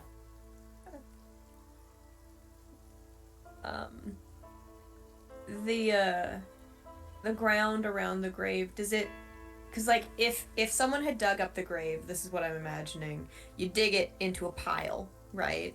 And if it had rained or if there'd been any kind of weather or just time, that pile would have started to like dissipate into the land around it. Does it look freshly dug up, or does it look like it's been kind of sitting there for a while? I like that a lot. So you get an adrenaline point. And with adrenaline points, you can use those to get a best of 2 on a roll, or you can even turn a normal success into a critical success if you want, or you can turn somebody's failure into a critical failure with those adrenaline points. So a couple cool things you can do with them. And you can also use them to get back to 1 health point if you fall unconscious. So, yeah, that's a great question. You are thinking, judging by the pile of dirt next to the grave, that this has been dug up pretty recently, like within the last week. It doesn't seem like weather or any other sort of conditions have dissipated the pile at all. I shall point that out to the group. So either Mrs. Jefferson came back from wherever she was, or her cousin, Or someone just wanted to abscond with Mr. Jefferson's body. But either way, I suspect we're gonna find some more answers in that house. I think you're right. However, the manual states we need to secure the perimeter, so I think we need to check out that barn before we head inside, just in case. We don't want someone that we've overlooked coming and biting us in the butt. That would be bad. I already had a rat do Yeah. that to me, so I don't want it again. Right? Did the rats eat most of the powder off of Pretty? Licked it clean and Gross. Pretty. Oh, It's up to you, but never mind. I was gonna make a bad joke about it. You didn't have much for shorts to begin with, and now there's a little bit less from the rats. Yeah, You still got it. they're way less regulation now than they were even before. So yeah, there is a stable and barn sort of off in the distance, and there are some gates that, or a gate that would head into there to the pasture, and those gates are wide open. Is the horse still nearby? The horse is still nearby, just hanging out with Truck over here. Seem to have made a buddy Truck. I'm gonna start walking towards it just to see if Big Beauty comes with me. And Big Beauty does. Okay. So I'm gonna go all the way through these gates, let Big Beauty through, kind of close them, and then then go to the stable with Big Beauty. Yeah, and you go into the stable, and the stable here is empty, but it doesn't seem to have been attended any time recently. There are a couple different stalls. There we go. There are a couple of different stalls within the stable, and only one of them seems to have been used. The gate to that stall is also open, and there are a lot of horse apples in that gate. So you're thinking that this poor horse might have been stuck in there for a while before it escaped. Okay. Is there another stall I could lead it to that's cleaner, so that I can, sort of throw down some hay and let it be in that one at least, just to give it something to cleaner surroundings at that point while I check out some other things. Yep. Yeah, definitely. And there's some hay. There's also like an old bag of grain with a scoop that you can give it a little bit of grain if you want. Yeah, I'll definitely give it the food at that point. I think Pretty is just like investigating. Like I think just like moving in and out of the stalls and like looking into buckets and like moving everything. Not looking for anything in particular, but definitely like upending everything that he can get his hands on. And there doesn't seem to be too much going on here in the stables, but you find like some old like horse tack and stuff. There's saddles and a bridle and rope, lead rope and all that. But otherwise, there doesn't seem to be too much. Yeah, fork and some old hay or some old hay in there. Okay. Then Pretty walks back to the group, kind of draped in all of this, like the saddle over the bulging bicep of his arm and like the bridle's kind of hanging down over his chest. And he like strides up cowboy style and he's just like, I count at least 6 horses, or maybe just 6 hats for horses. Anyway, I'm making a note. Scribbles it in his notebook. Swifty will also make a note to recommend Pretty for remedial search training. The wardens have several courses, and I think that might benefit you. Oh, thank you. I mean, well, before I was just on getting cats out of trees duty, and this is my first proper investigation. Really, Rat Will? And he kind of looks over at Will expectantly, like, so excited that they're on the job together. Yeah, Swifty, I mean, don't worry about Pretty. They're doing great. I look at Pretty when I say that. And we'll continue to work on it. Oh, no, that wasn't a criticism. I was just observing that, there was some inefficiency of buckets, Pretty looks down and he's standing in one of the buckets and he kicks it off his foot, kind of sheepishly. Oh. Is there a loft in this barn? Yeah, there is, and there's a whole bunch of hay up in that loft. As far as you can see, there's a ladder leading up to it. Swifty will ascend the ladder. While Swifty's doing that, I'm looking for a brush to just brush out Beauty. Yeah, and you do find there are a couple of different brushes. They're sort of old and worn, but they definitely work. And Swifty, you see this ladder going up there. You climb up the ladder, and it's this haymow or loft. Lots of hay up there. Some of it getting a little moldy and smell. You can smell a bit of that mold too. And then there's a hole sort of in the center where they would throw the hay down and then use it to feed the horse. All right, but there's nothing that would strike me as out of the ordinary. Nope, nothing too out of the ordinary here. Are there pitchforks or other moving implements? I'm gonna grab one and just sort of poke into the hay. We don't believe you, Asa. Little... There's something here. We're gonna find it. We're gonna find it. A little rat scurries out of the, I spear of the it. hay. I spear it real hard. Sure, you steer it really hard and it squeals.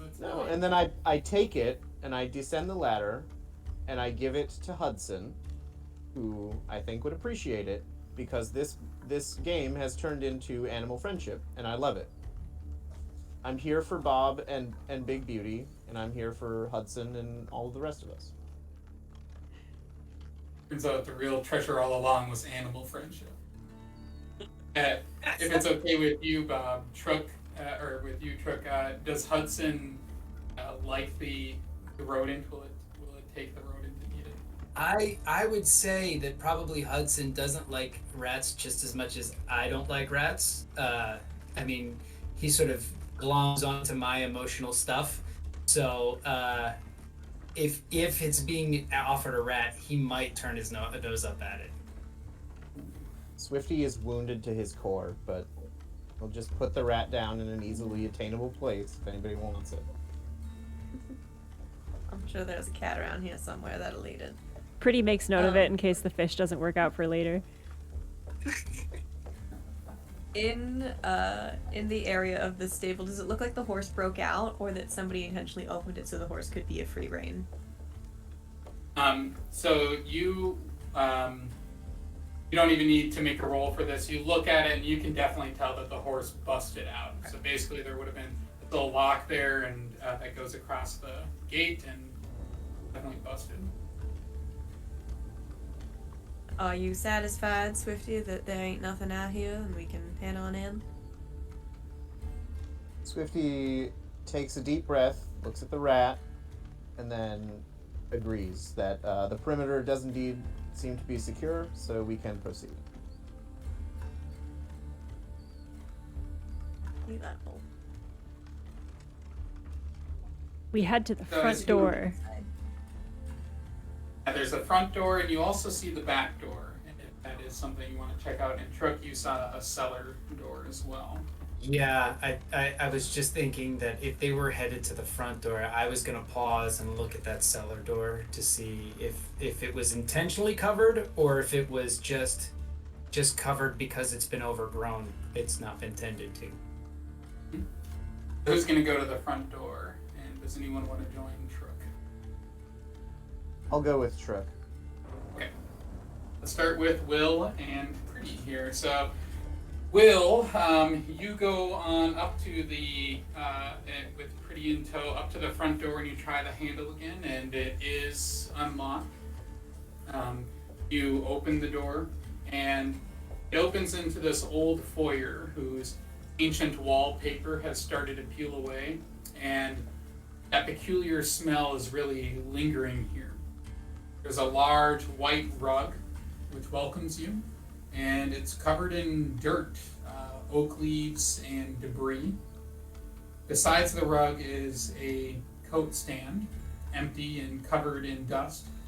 And the foyer opens into this gallery, sort of a hallway, with 2 oil portraits hanging on its walls. Beyond the gallery to the north, there's a door that's cracked open that seems to reveal a sitting room. And then curving around the gallery and up is a balustraded stairwell that leads to the second floor. And at the very base of that stairwell is an abandoned wheelchair made of wood. So a stairwell, 2 oil portraits, and then a door to the north.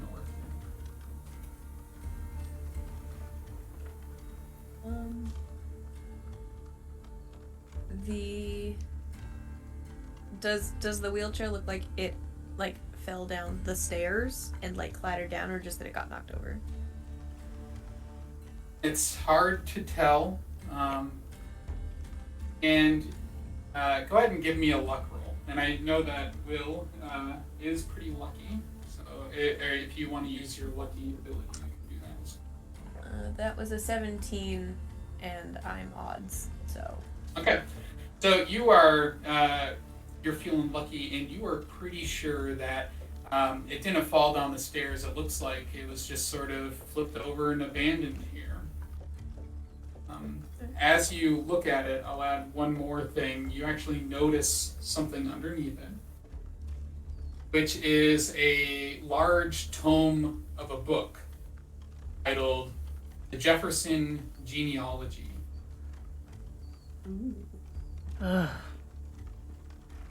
Suddenly, I pick up the book and sit on one of the stairs and start to look through it. Pretty just sighs, looking also for a place to sit, knowing that he's going to be here a while. And Will, you look through this book, and it's been drawn in and written in over the years, added to by generations, it seems like, and it purports to connect the Jefferson family of One Horse Hollow all the way back to Thomas Jefferson of early America. And toward the back of that book, you see a family tree of Jason Jefferson. There are many notes here, and in the margins of the preceding generations, there's this unknown author making notes about whether the siblings or cousins have produced offspring.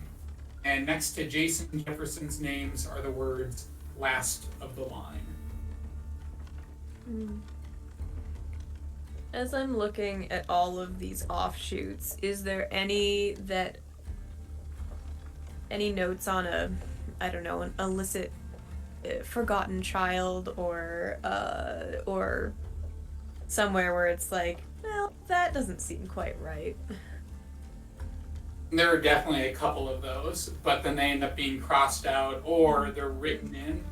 And then underneath it, if there is any family, underneath it says deceased. Okay. I'll tuck it away after a painfully boring 5 minutes of Pretty just kind of sitting, waiting for me to be done. Pretty would actually look around for any mail, given that they were given the go-ahead to read it, and since they're reading anyway, Pretty would look to see if there's any mail or other things that they could read. And Will had actually picked up most of the mail, but after opening the door, you notice, there's some mail over on this side too, and it's on this little end table, and as you pick it up off the end table, something behind the end table falls over, and it's an old and dirty shovel. You pick up about 4 envelopes. Pretty will pick up the shovel and sling it over his shoulder, kind of crossways, and then walk over to Will with the mail. 4 more letters. Wonderful. And I notice the shovel. Well, I guess we know how they The murder Covered weapon, he Mr. says, Jefferson. trying to say it at the same time. Hey, you might be right on that count too. Who can say? We haven't found it yet. Maybe we just start looking around, seeing if there's anything else in here.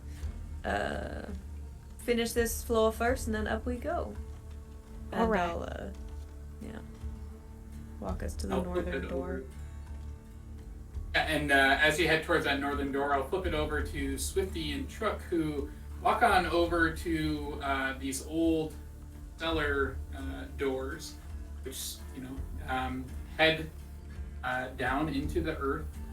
There is no lock on these doors, but as you get closer to the door, there's just this really awful smell coming from it, stronger than you had smelled it before. And it doesn't seem to be the only source of smell on the property, but this is definitely one stinky smell coming from the cellar. When you said that the it's overgrown with weeds, has it been covered up, or like are there like did somebody actually physically cover them up, or is it like actually overgrown? It's overgrown, and it maybe, some of these, it might have been opened or closed recently. It's hard to tell, but the grass is just so tall around it, and it's sort of fallen over it over time. Brooke is gonna look at Swifty and ask him, well, what do you think? You wanna go in? No. No. Let me correct that. What does the manual say about going in? It says we should. The smell may be a person in danger. In fact, if they smell that bad, they're almost certainly in danger.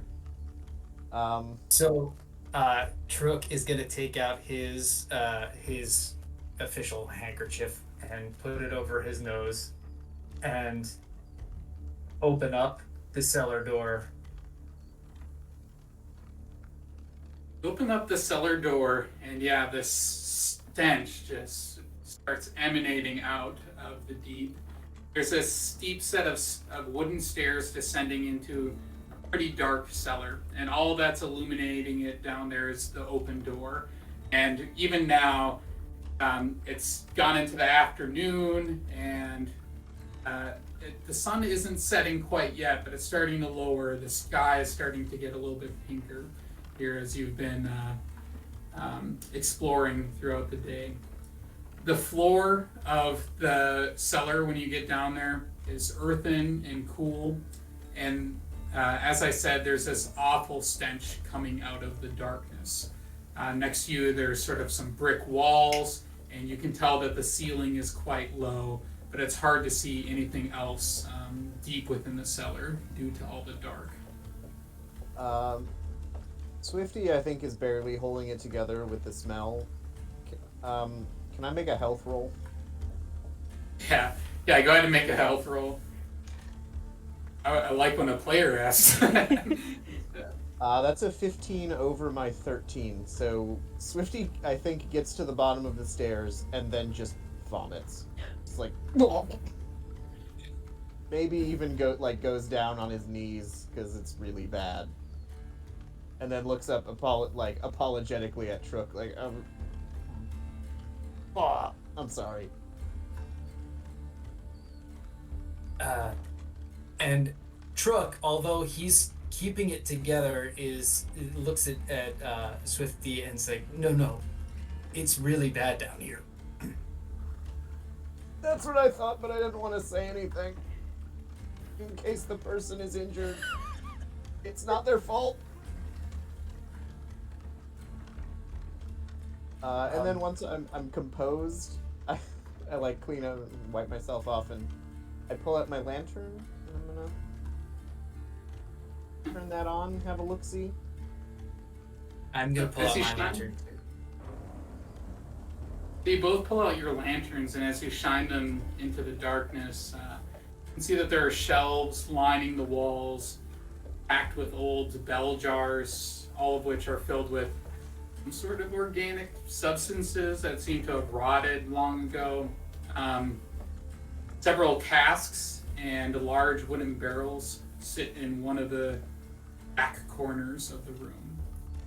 And there's a large lever and pulley hanging from one of the rafters in the ceilings.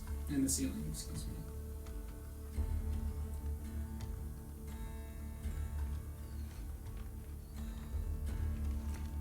Swifty, do you know what a lever and pulley would be doing in a cellar?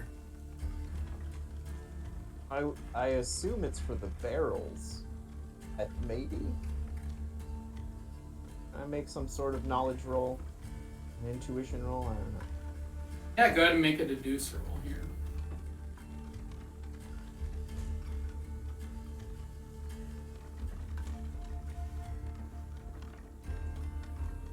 Not Swifty's greatest, but I have a 1 and a -1 for a total of 0, so I got a 14.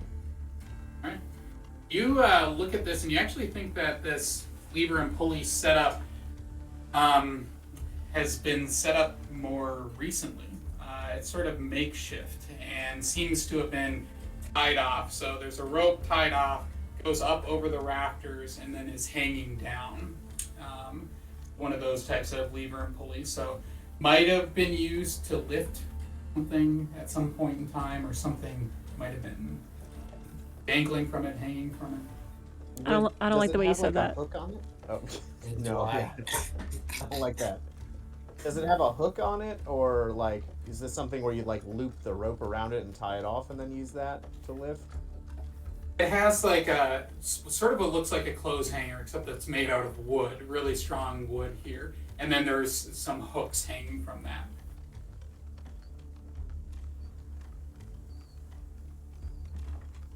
I don't like this.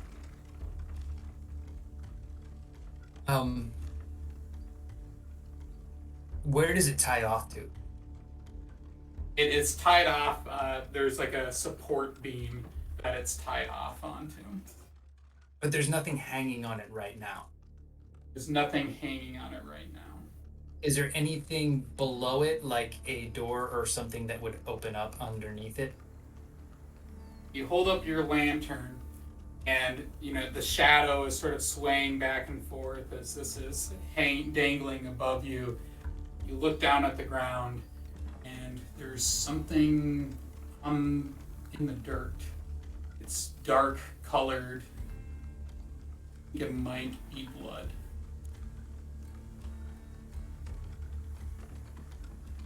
Swifty I'm gonna get takes a a- deep breath, regrets it.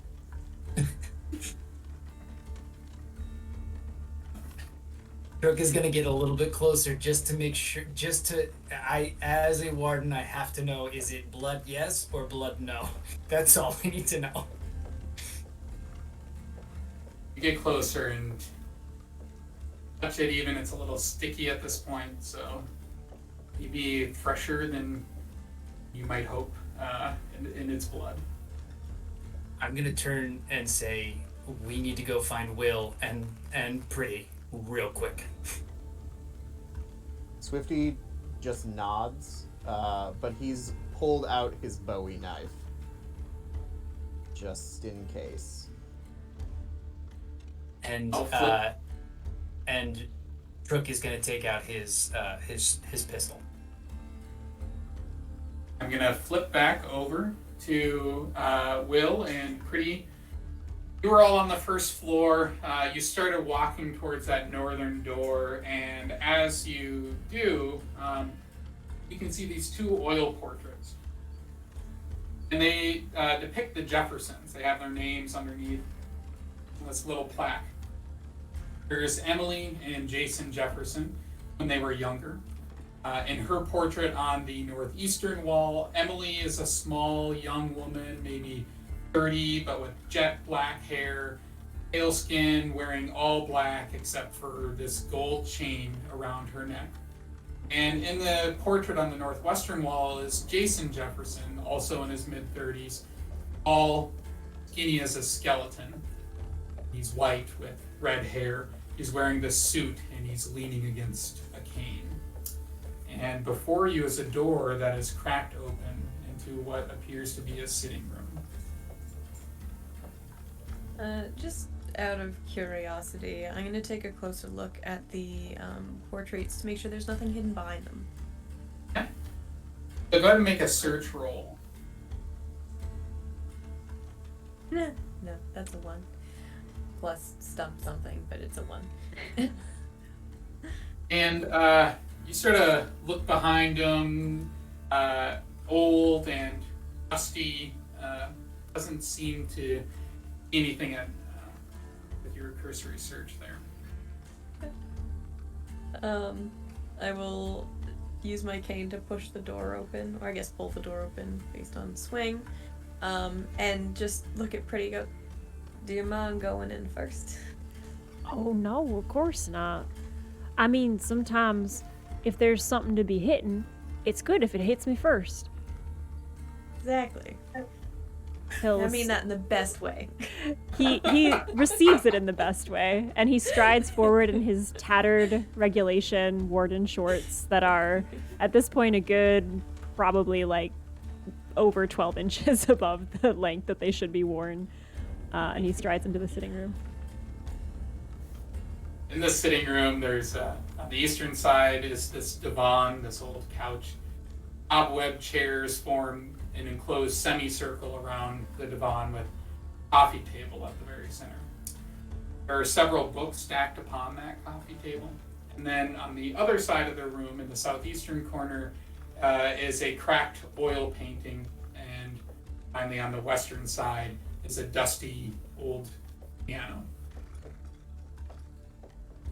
Who is the portrait of that's in this room? So you walk over to this portrait, and it is, again, Emily Jefferson. Or you might assume, at least. It's a middle-aged woman, a little more heavy-set and shorter in stature, but despite her sort of diminutive nature, her aspect is very severe and commanding now, quite a stark contrast from her youth. Her pale skin has started to wrinkle, and her hair is iron gray. She's wearing a black dress again, with a gold chain that hangs around her neck, descending down to her waist almost. Are there any like fancy, what's it called? Like, you know, things on it, like charms. That's the word I'm looking for. It's a little hard to see in the painting, but you actually think sort of beneath her hand, because she's like cupping it in the picture, might be a cross or something. Not two peace signs stuck together. No, does not appear to be a Nixonian. I'll continue to wander the room, maybe check out the books on the table, see if any of the titles mean anything to me. Yeah, these, there are 3 large tomes stacked on the coffee table next to the stubby remains of a candlestick. And there's wax that's dripped down this candlestick and sort of spilled out onto this coffee table. The tomes look worn, as if they've been pored over many times. The titles of them read, Old Nick's Book of the Occult, Samuel's Secret to Prolonging Life, and Myths and Legends of the American Lands, a guide by Siderius Plug. I'm gonna pick up that second one about extending life. Anything about digging up your dead husband? Inside the book, as you flip it open, there are dozens of illegible annotations and underlinings on every single page. To the point, they're just incomprehensible.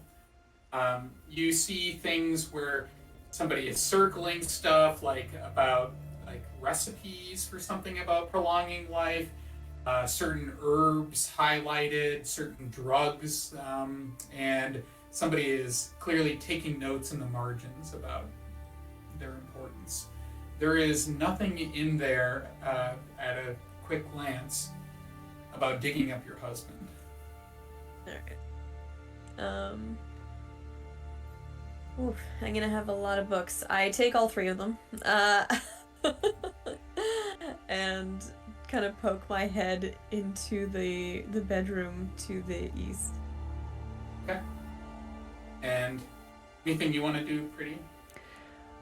Pretty keeps like a casual eye on Will just to see if there's anything like heavy that needs to be lifting in the area. It's kind of his forte. I think he's actually going to be practicing better searching skills in this room, like taking to heart what Swifty said. So any kind of physical clues or things that don't require reading, I think he's paying close attention to. So go ahead and see. We'll have you give me a luck roll here as well. Sure. Is it a D20? Yep, a D20, and see if it matches your luck value. It doesn't. I picked evens, but I do have the lucky trait. Okay. Didn't You I? want to use No, that right now? I didn't take it. I thought about it. I didn't end up taking it. Never mind. Okay. There was another life where where Pretty was lucky, but that is not this day. So Pretty's looking around, and for some reason you're drawn to the piano. It's this dust-covered classical piano occupying the western side of the room. There are pieces of sheet music that have sort of fallen to the floor beneath the piano. You aren't going to try to read them or anything, but you pick them up, and they're for a piece called Totentanz, Dance of the Dead. So that's what you find here at the piano. He just kind of ham fists the pieces of music, just crushing them in the middle, and shakes it over at Will. Dead music? Do rich people play music about dead people? Did someone die in this room? I mean, a house this old, someone probably died in every inch of it. So who can say? If you want to take a look in the kitchen, make sure there ain't nothing in there. I'ma look in here. I'll give you a shout if I need you. All right, same. There's a lot of stuff to read, hopefully not in the kitchen. Goodness. And he heads over towards the kitchen. Okay. Coming back to Swifty and Truck here. The two of you are in the basement. You just pulled out your weapons. You got a weapon in one hand and a lantern in the other, each of you. Is there a visible way to go up? Like that would bring us into the house proper, or do we have to go out the exterior entrance and back around? You would have to go out the exterior entrance and back around. I will look at Trook and nod, and then start trotting. There is the back door, which is next to the cellar. Right, so yeah, we'll go out and then through the back door, I think. Yeah. You walk out of the cellar, and as you walk out of there, the stench starts to fade a little bit, and you open the back door, which is also unlocked. And the back door, as you open it, suddenly someone is standing before you. He has long, beautiful hair, shortest shorts you've ever seen. And you have just walked into the kitchen. And a new smell assaults your nostrils here. It's not pretty. Smell, I mean. This room is small and windowless, with a thick layer of grime and dust on the floor. Several ancient appliances take up most of the kitchen. The rest of it's occupied by small cupboards, cabinets, and drawers. And there is a very small door on the southern side of this room. I think. And then also one to the east, which leads into the sitting room where Pretty came from. Pretty is holding a wooden spoon in one hand and has a shovel slung over his shoulder with like a bunch of crushed up papers in the other hand. Oh, hi there. Are you both safe? Is Will safe? Yeah, Will's fine. Will's reading a bunch of books over there.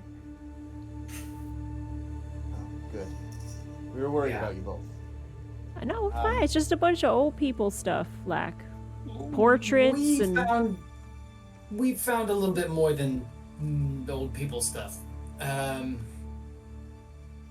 We found some fresh blood in that cellar, so either somebody died just recently, or somebody killed something just recently. Huh. Well, that ain't good. No, it's not. Then this could be the murder weapon. And he kind of slings it forward as one draws a sword.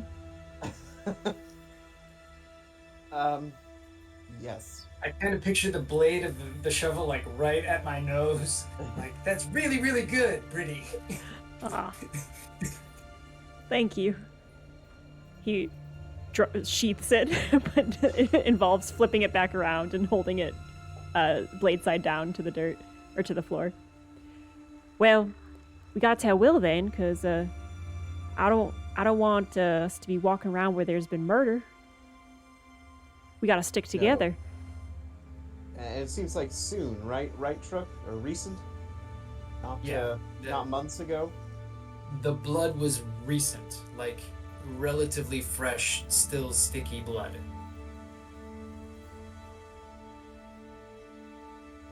Alright, so we'll call Will over, or we'll go to Will and enlighten them as to what we've discovered in the murder basement.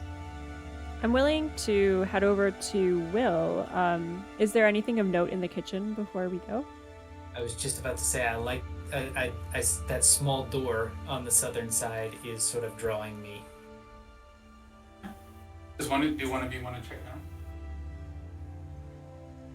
I will head over to that small door and open it.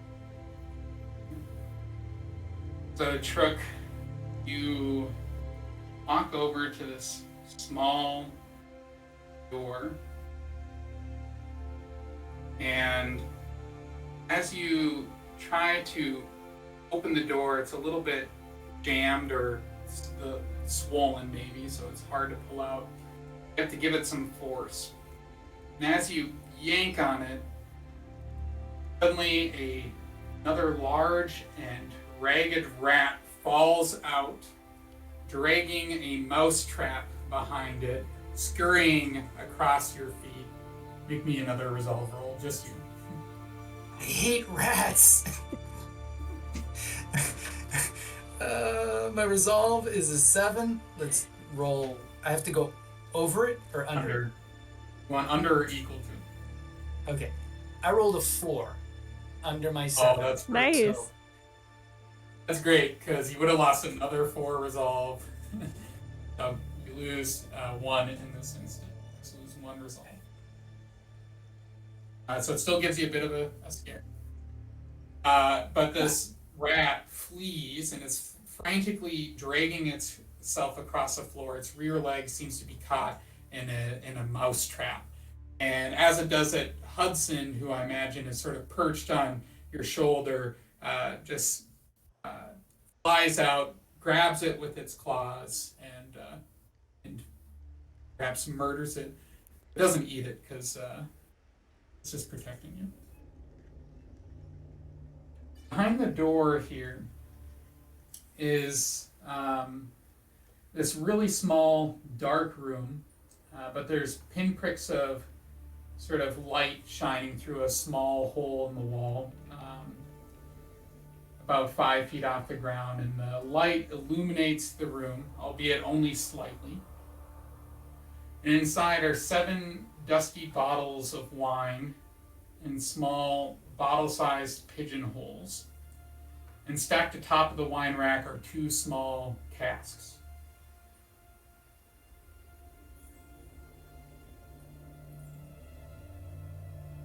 So there's a bunch of wine bottles, but at the top there's 2 casks of unknown substance. That's correct. Is there It's not like Amontillado. it's a fine vintage Amontillado? Should we is there like a glass or something that we can pour from the cask into just to see what it is? Oh, Pretty can find you one. He's been in the kitchen for a little bit. Actually, maybe he found like an apron or something and like has that tied around his waist on the side, and he's like putting random items for investigation, like further investigation, in the pouches. So he'll come over with a glass clinking. Thank you, Pretty. And you look fine in that apron. Thank you. And I'm gonna pour a little whatever is in one of the casks into this glass just to see what it is. As it pours out, it looks like wine, except a little thicker. More viscous. I am not gonna taste it. I'm gonna smell it because it should have that sort of that iron sort of. It should hit that sort of iron metallic sort of smell to it. You take a whiff, and there's nothing fruity about it. It's definitely not wine. Make me an assess roll here. And actually have a best of 2 modifier on it. So roll your d20 twice and take the best. 18 was the one. Oh, 19. 19. So with a 19, you are 100% certain this is blood. Hey, Pretty. Yeah? Why would somebody have a cask of blood? Pretty scratches his head, really thinking this might be some kind of test that he missed from the book, perhaps. Cask of blood, cask of blood. That was on page 55, wasn't it? Oh, boy. Recreation, he says with finality. Quite possible. Quite possible, Pretty. But there could be some other nefarious means. We're gonna have to talk and powwow with the rest of the people. I'm gonna gesture to Pretty. I'm gonna put down the glass, gesture Pretty to walk with me to find Will and Swifty. Pretty will lead the group to the bedroom. So we'll start with Will and Swifty over here first. So you go into this bedroom. So Will, first you enter and you hear someone walking up behind you, and you turn around and it's your good friend Swifty in this perfectly ironed uniform, kepi cap on straight. It looks like he even ironed his socks. And Swifty comes up to join you at the as you open this door to the bedroom. Please In ignore this the room? vomit on my front. Do you not have your standard issue handkerchief? I have mine if you need it. Mine is currently soiled. I will pull mine out, shake it, and hand it over. Thank you. I cleaned myself up momentarily. Put myself in order. In this room, Yeah. Do you want to Sorry. describe the room to us, Asa? Or can we talk? sorry, I keep interrupting you. I have a slight leg on mine. I would like to hear what's in the room. Yeah. Okay. In this room, there is a heavy walnut bed with a, not the mattress, but the bed frame is, with a drawn curtain in the southeastern corner of the room, blocking a window. On the bed is a pillow, yellow, moldy with age and lack of sunlight. There's dust on the sheets, which seem to suggest that it hasn't been slept in for some time. Beneath the curtained window on that eastern wall is a dust-covered desk, occupied by a cloudy hand mirror and various personal effects. There's also a large oak armoire in the southwestern corner and a bookshelf, which covers the northern wall. Judging by the desk and the shelves, the room was once a study and personal library, but was since converted into a bedroom. I will search through the desk to see if there's anything prudent. As I'm running under the assumption, I think that as she got older, she couldn't do stairs anymore, so now she lives downstairs. I'm gonna try and bring some light into the room. Can I open up the curtains? Mm-hmm. Yeah. Yes. So we'll start with Swifty opening up the curtains, and as the light is shining in, you can now the sun is actually starting to set, and it's starting to get darker out. And through the little light that's shining in, you can see all this dust floating in the air. Incredibly dusty, dirty room. Bill, a small desk beneath the eastern window has a variety of items on it. There's a cloudy mirror, a hairbrush, several small brushes, and dainty glass containers, which seem to be full of expired makeup, dried paint, powder. The desk has 2 drawers, but both of them are locked.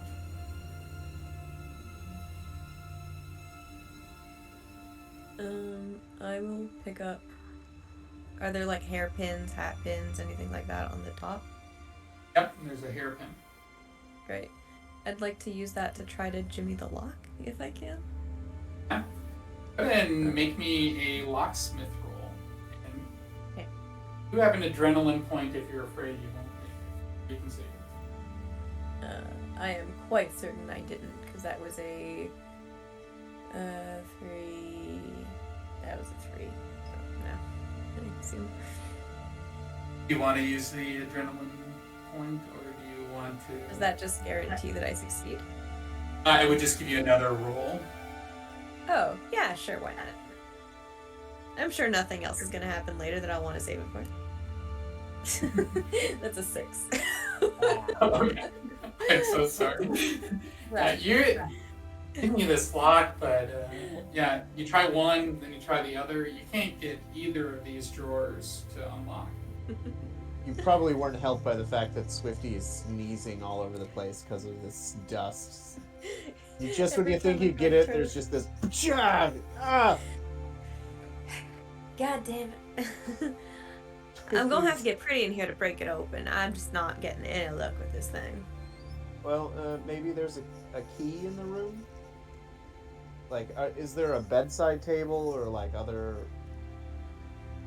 Like, Swifty's gonna... Seeing that Will is having trouble, Swifty's gonna look around for a key.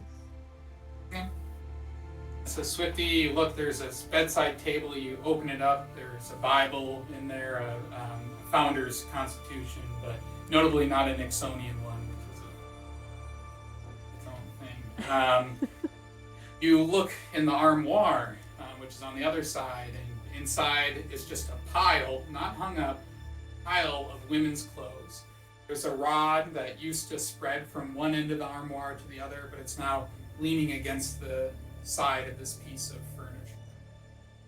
No key that you're finding, at least at first glance here.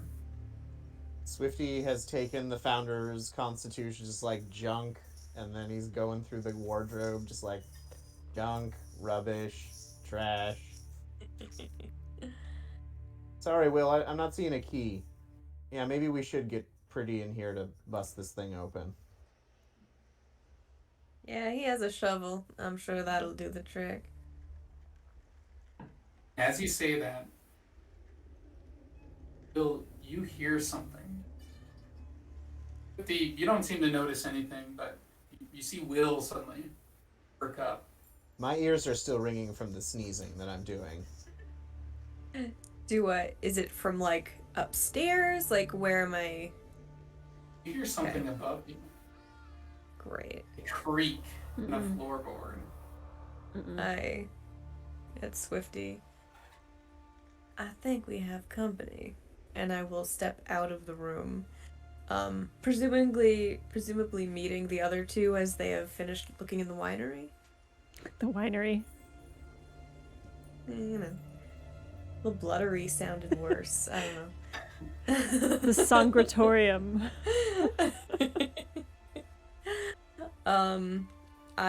As I bump into them, it sounds like there's someone upstairs moving around. Yes. Well, The wine cellar has casks of blood.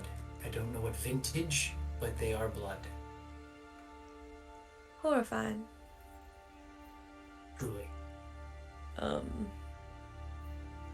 I will click open my cane and remove the sword part of the cane.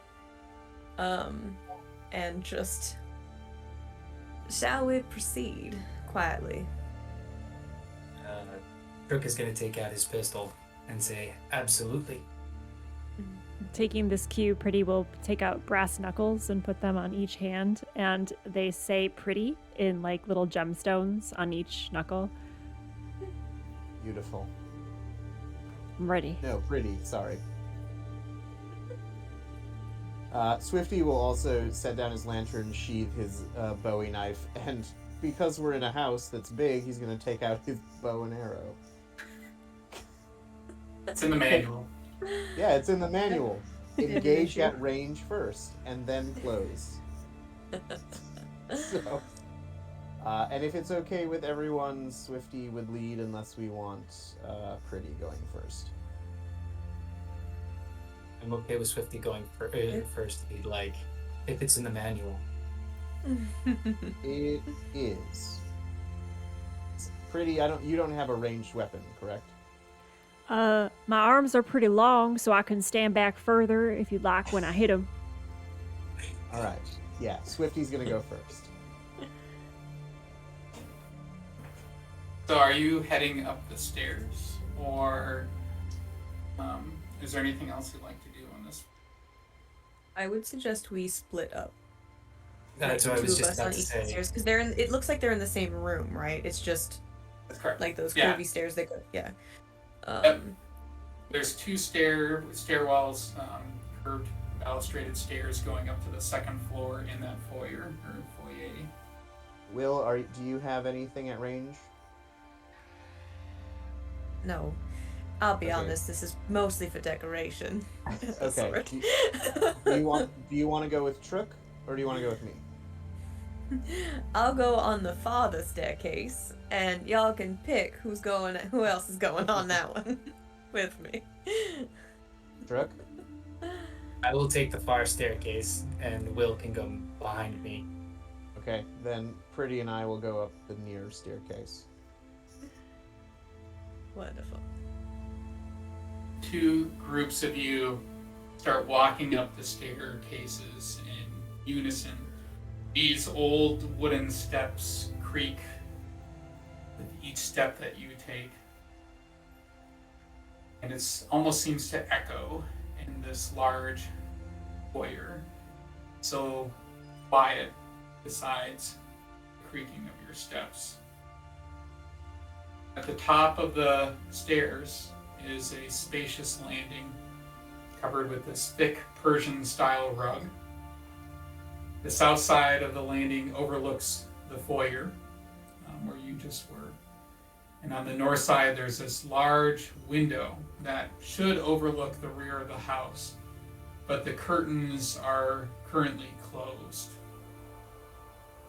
On the eastern wall of this landing is another large portrait of Mrs. Emily, over 2 feet wide and more than 3 feet tall, this gigantic portrait. And on the western wall is the taxidermied head of a gator.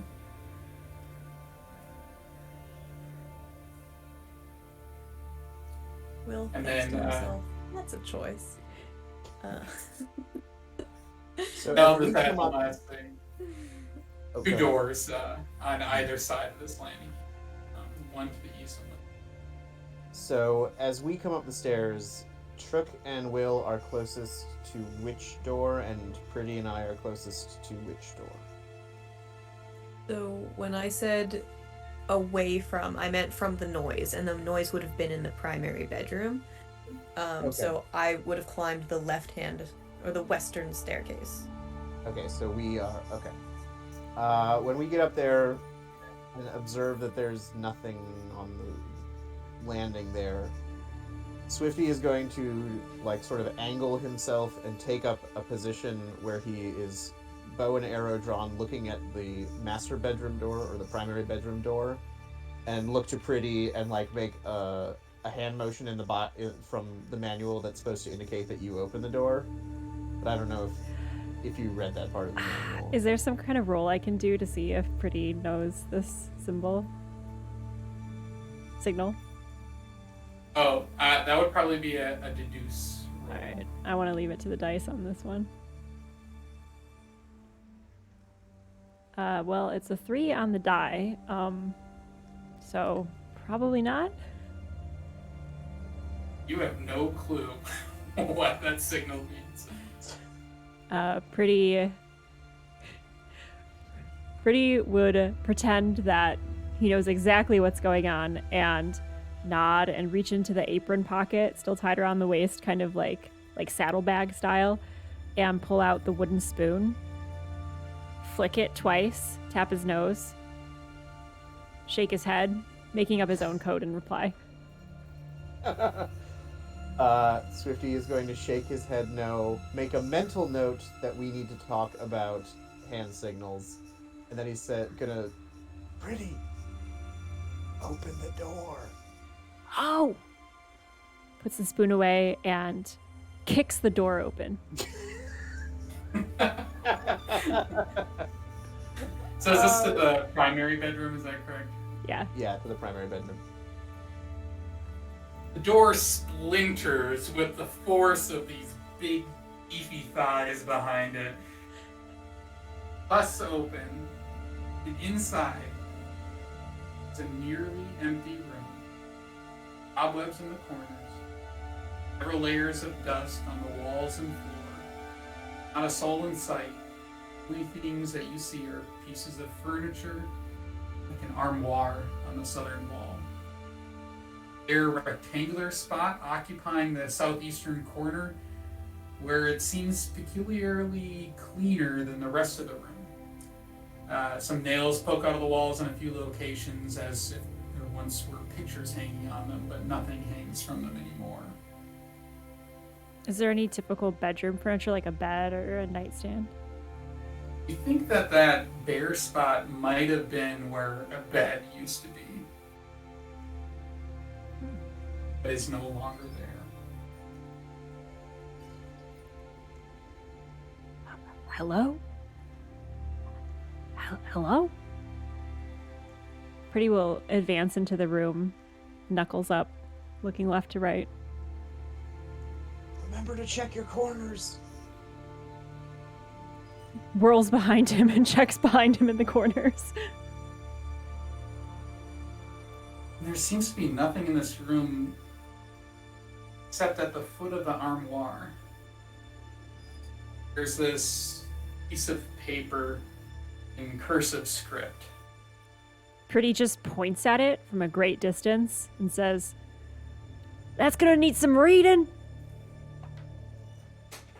Swifty will relay back, Will, we got reading things.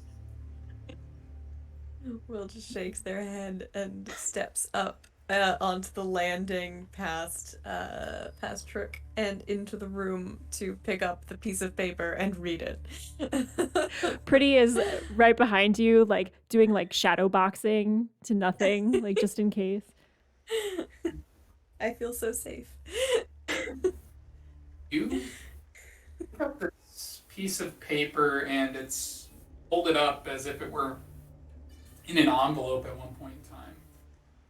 It says, "Mrs. Jefferson, I'm grateful that our mutual acquaintance has put you in touch with me. We've made similar arrangements in the past, and I'm certain that I can assist you. However, I'm less certain that I can do anything for your poor husband, for whom it may be far too late. I will tell you a few things that you can try, but 15 years is a long time. Of course, the matter should remain private. Should anyone ask, let us say that I am your distant cousin. It'll take some time for me to arrive, given my condition. However, with your financial assistance, I can arrange for my journey immediately. I require substantial remuneration for my services as well, as they are quite unique. I understand this shouldn't be a concern for someone of your wealth and station. if this is acceptable and all goes accordingly, I'll be in your little hollow by the end of spring. With earnest desire, Mr. Lou Delac. Have I read that name before in anything that I've ever read? No, you would not have read it. Thank you. What? Rook, who Sounds has like- Trook, who has not entered the room yet, goes over to the landing and opens the curtains on the landing just to get more light into as much light as we can. I know light is dying on us, but the more light, the better he feels right now. So as you pull apart the curtains, you discover that the window has been boarded up sloppily. Between the boards, you can see a tall oak tree in the backyard, gravestone, and an open grave beneath it.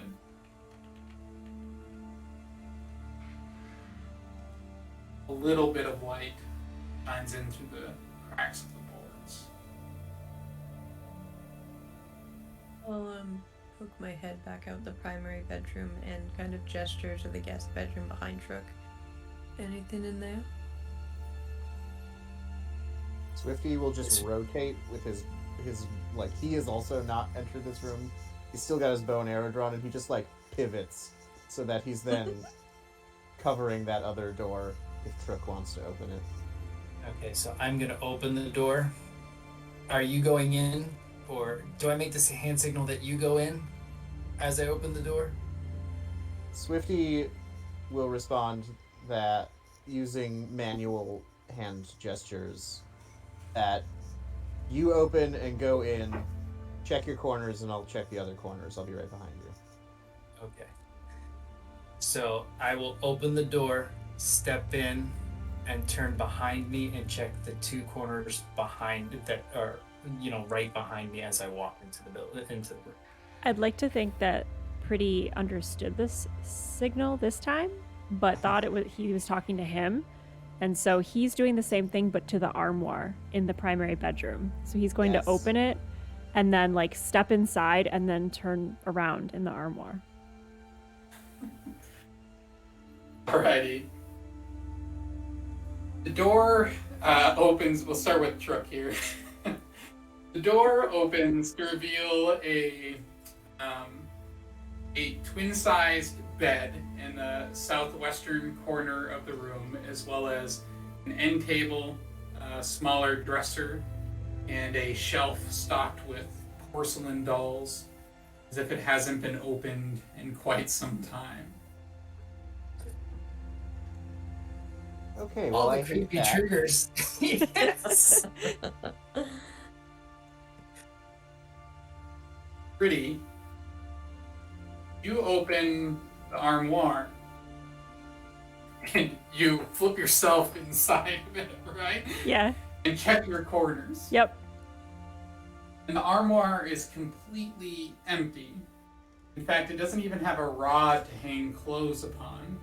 And all of the drawers are missing in this armoire.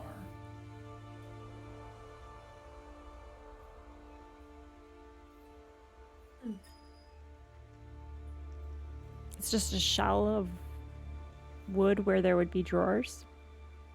Mm-hmm. There's a thin, sort of, an acrid, I think that's the right word, smell coming from inside this armoire.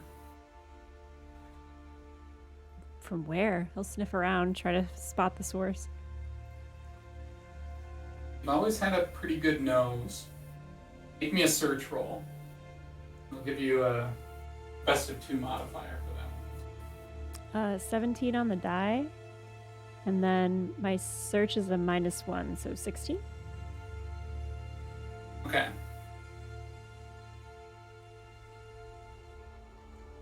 So,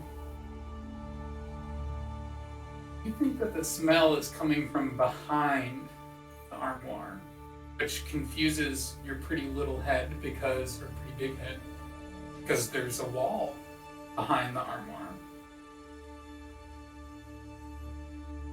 I think at this point he would just start yelling in confusion and say, "How is there something behind a wall?" Like from inside the armoire. I'm like right at the door, so I'll say, just hold on, hold your horses, hold your horses, just a second, because I am looking at a map, and I realized that the bedroom downstairs is bigger than the bedroom upstairs. I would think that Will looks, when Pretty says that, Will looks at the floor, and then walks from wall to wall, realizes that it's short, and then starts knocking on the wall to see if there's any hollowness at any point. And says, there must be a way to push this wardrobe out of the way, maybe a false back. Come on out here and help me push the wardrobe away from the wall. Pretty busts out of the armoire with the same exuberance that he entered the bedroom. And just kind of like points back at it and says, "I did check my quarters and it did me well. I'll tell Swifty. I'll help." Adrenaline points to both of you. That is fantastic. Will especially, but the nose on Pretty is. We're the great. best team. We're a pretty good warden team. Yeah. Yeah, Pretty will try and help however he can. Who's looking for the false back? I will look for buttons, levers, seams, whatever. But all else fails, I will ask Pretty to just try to move the thing out of the way. He starts to much. rock it like a vending machine that won't get the chips out. So, Will you start by looking for any levers, switches, grease, Candlesticks that you snap? can click. And as you're looking on the back side of that armoire, you notice that there is like this thin crack. You can see that there's something behind it. And then it leaps Looks out like at someone you. dropped. Oh, And Swifty disappear. It falls through a trapdoor. I got trapped. I'm sorry. I don't know what happened. I know what you mean. Those dastardly wardrobes. There's an Great. entire You are- section in my appendices about the dangers of wardrobes, armoires, all of it. So looking into this wardrobe, this armoire, you see this little crack. You can tell that there's something behind it that is not the wall, like a gap or a space. Does And it suddenly, go go for it? Suddenly, something leaps through the false back in the armoire. The false back's wings open, and leaping onto you is Okay. an elderly woman, this purplish, wrinkly face, wearing a black dress, gold chain dangling around her neck, and she tackles you, and we are entering combat here. Oh no. Oh my. I would have been so scared if that happened to me in the armoire. So the way that this will work, there are two different options for doing combat in Backwater. One is more tactical. We aren't going to be working with the tactical map here. The other one is Theater of the Mind, and it's pretty basic turn order, sort of like D&D and other games. So you can move and use an action or any other special things that you have on your turn there. So like an action would be like attacking, for example. So in turn order, we actually have Mrs. Jefferson first, and then Whip, and then Trook, and then Swifty. Last but not least is Pretty. Mrs. Jefferson attempts to, she leaps out at you. She doesn't quite tackle you, but she is going to attempt to bite you. So I'm sorry. you're going to attempt to bite you, Will.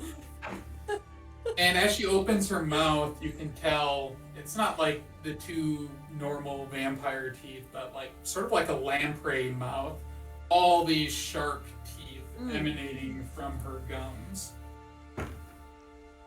And she is just going to miss you, and say that as she's leaping towards you, she sort of trips out of the armoire at the last second and misses her bite, but she's still like on top of you. And now it's your turn, Will. I would like to, because she's basically on top of me, but not quite, stab her with my cane sword. Yeah. So that's. That'd be a melee roll. Okay. This is gonna be awful.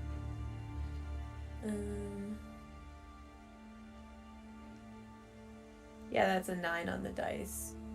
So that's an 8. So an 8. So when you roll a melee roll, you're rolling against your reflex, and I'm rolling against your reflex rolls when I'm attacking as her.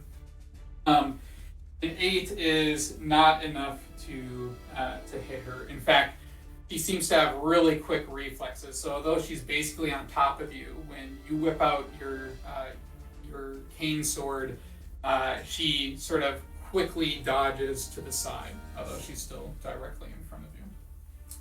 And I also shout, vampire! Really loud, so that the others hear me. And up next is going to be Brooke. Brooke, Yeah. you have just busted into this guest room. All these creepy doll dolls. room. You hear a crash come from the primary bedroom, and then a few seconds later, vampire! I will say, oh good, I'm glad to get out of this room. And and I will run across the hall, and I'm sure I'll be able to. I'll see that this vampire's on top of Will. I'm gonna aim and shoot at the vampire. Not anything specific, just at the vampire to get her off. Yeah. So go ahead and make your ranged roll. 11 plus 1 would be 12. Your shot rings out, and it goes just wide of Mrs. Jefferson. She sort of looks up at you, hungry eyes. Like the song? We in Dirty Dancing all of a sudden? What a twist. We've gone Up from next. animal friendship story to Trook and vampire romance. I'm here for it. Suddenly it's Twilight. It's Twilight. Oh, The no. elderly version. She sparkles dimly in the night. Looks pale skin, silhouetted by the moonlight. I think we're up. Do you have anything else on your turn that you can do? Some weapons have like blitz attacks. This one does have a blitz attack. Yeah, so you can take a second shot, just be with a worst of 2. So you roll 2 dice, Okay. take the worst one. I'm gonna try one more. 17 was the first one, and a 7's the second one. So I take the 7, which will hit, you know. It goes wide again, straight into the wall next to the armoire. Up next is going to be Swifty. You heard the exact same thing, and then your friend and mentor Trook ran across the hall, or down the hall, and lets loose 2 wild shots into the room. Well, thank you for laying that beautiful scene, Stephanie Meyer. I'm going to advance slowly into the room. And when I've heard vampire and I see vampire, and so as a free action, Swifty is gonna call out, Bam! I have to inform you that you are in violation of the New Orleans Penal Code, sections 42.7, assault of an officer, exsanguination, and probably murder. Please stop. And then I will shoot her in the face. Are you doing a called shot then? Yeah. Okay. The way called shots work in Backwater, for those out there, is he will take a worst of 2 here, but if he hits in the spot where he wants to, he gets a special effect. Alright, so my lowest was a 13, which I get to add my ranged ability to, which is 3. So that's a 16, I think. Okay. That was your lowest one, you said? That was my lowest one. I rolled a 19 on my other one. Yeah. So that is going to hit her right in the face. Alright, so I roll 2d4 plus 3 damage. I roll a 4 on my first d4 and a 1 on my second, which is pretty normal. So that's 8 points of damage to her stupid old vampire face. Okay. And because this is a headshot, you get to roll damage dice again. Just the damage dice. Oh, so 2 And more it d4? will ignore her armor score, which... Alright, so that's a 2 and a 1, so 3 more damage. That's 11 arrow damage to her stupid old vampire face. So this arrow just, and I hope people are okay with this, straight into her eye. And she starts writhing in pain and just rips it out. And she's like hiding her eye there. And it appears to have really, really hurt her. I have a blitz There attack. isn't blood, but there is something black dripping out of her eye. I don't care for this at all, and I have a blitz attack, so I'm gonna use it and just shoot her again. Not a called shot, because called shot gives worst of 2, and a blitz attack gets worst of 2, so that would mean I can't hit her at all. So I'm just gonna shoot. All right. Well, that is a 12, so that's probably not. I rolled a 4. 4. The arrow goes wide, and Bill, this one goes straight by your head. Doesn't hit you, but just whizzes by you. The 2 of you are so close. That is the Up end of next. Swifty's turn. Is pretty. You are up close in the action. Your good childhood friend Will has a vampire right next to them. Yeah, Pretty, having been rocking the armoire like a second earlier, hears the splintering of wood and thinks like, I did it! And then sees the vampire launching forward and is like, oh, that's different. So he's going to quickly move towards Will and attempt to, like, with one arm, grapple from behind the vampire, like kind of like lifting her up under the chin and neck to like get her away from Will, and then punch her in the head with the brass knuckles with the other hand. Okay. So that'll be an attack here. So melee roll. Okay. Please guide me through this. D20 and then... Plus your any bonus you have to melee. Okay. Plus your, I think it's athleticism. Okay, so my athleticism is a 2, and then where do I find my melee bonus? It's under the skills. There's a combat skills. Oh, okay, that's another 2. Oh, but that roll was absolute garbage, so that is a total of 6. Okay. So, like, you try to grab onto her arm, and you do, and right when you go to punch her in the head with your pretty little knuckles, she manages to wrench herself free. She seems to be unusually strong for an older woman. Purple skin. That's no good. Do I have any other ability to act or do things in this turn? There are a couple other things you can technically do on your turn. So, like, one of the things you can do, get to know, is beforehand, you can also use a blitz action to aim. So you can aim for range rolls or regular ones, but it just gives you a +1 to your roll normally. So those are some of the things that you could do. Otherwise, you might have specific items or abilities that let you do things as a blitz action. For positioning, can I, since she's kind of escaped my grasp, move my pretty body in front of Will, just kind of being just a stoic wall, and then like crack my knuckles and say, "Are these things on?" All right.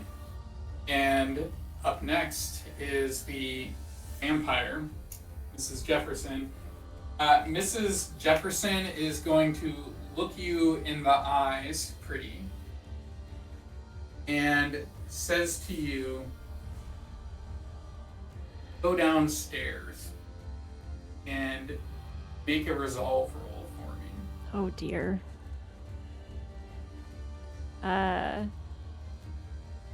I'm so nervous. Where's my resolve? Did I need to get under? Under or equal. Yeah, it's not happening. 16. All of a sudden, you are looking into her eyes, pretty, and your eyes glaze over. And you feel the urge on your next turn to start walking downstairs. And we'll see how long that lasts. That is going to be it's almost going to be the end of her turn. Out, and all of a sudden, you see her like stop and breathe for a second, and her skin begins to recuperate, and she opens her eye, and it is normal again. So what she did there is she expended an adrenaline point to recover some health, which is a special vampire ability. Alrighty. Up next is Will. Right. Given that we have been friends for a very long time, do I notice a change in Pretty? Yeah. Pretty normally has a relaxed demeanor, and all of a sudden he is as stiff as a board.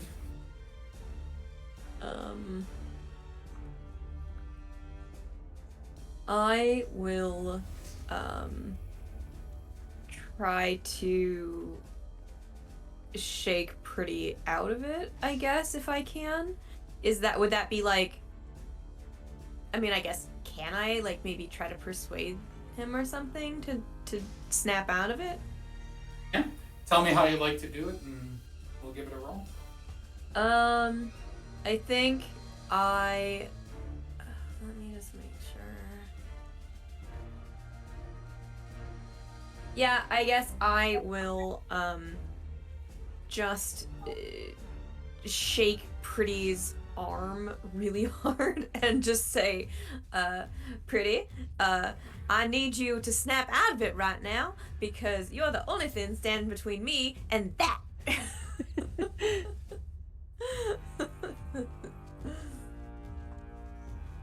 Oh god, why are my dice so mad today?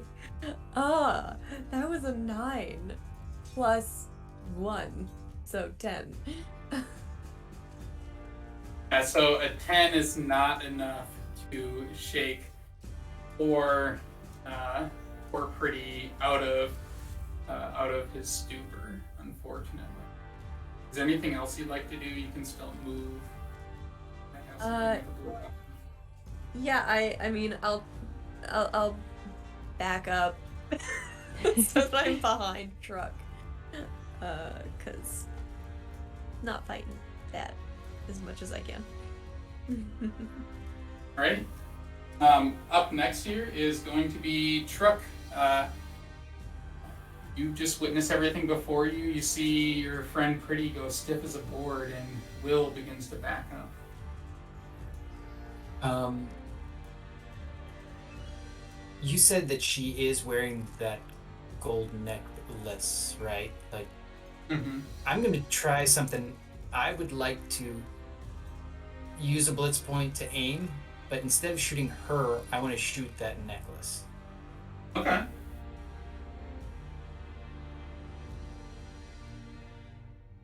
So that would be So my when you range. get your range roll, yep, you get an extra +1. Okay. Nat 20.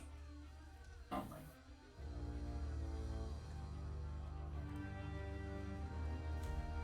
You pick up your 22 pistol. You aim it at her necklace. At the very bottom is a charm. And it used to be a cross. And now, as you're aiming at it, realize that it's been altered in some way. Some sort of maybe occult symbol. You shoot, and it hits the arm of the necklace, and it shatters. And she begins to scream, and she falls down on the floor. And when she looks up, it looks like she's aged maybe another 20 years or so. She is not looking well.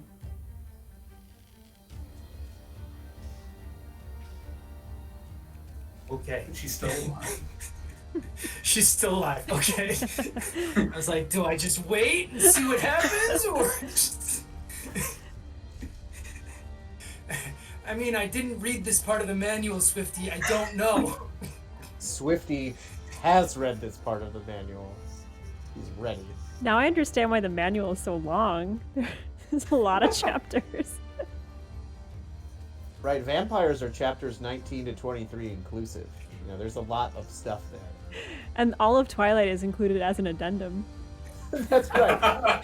Because it is the only known first-hand account of a vampire from the world before. Yep. There's also the one with the interview. Yeah, Trip doesn't know that very much. Trip doesn't know that because he's only skimmed those chapters, so that's why he's not really familiar with it, but he knows Swifty has. Probably for the best, Trip. It's not that good. Anything else you want to do on your turn here, Trip? I am going to see if I'm gonna stay sort of towards the door at this point, a good distance away from it. So up next is Swifty. Alright, so Swifty, seeing that our main frontline person is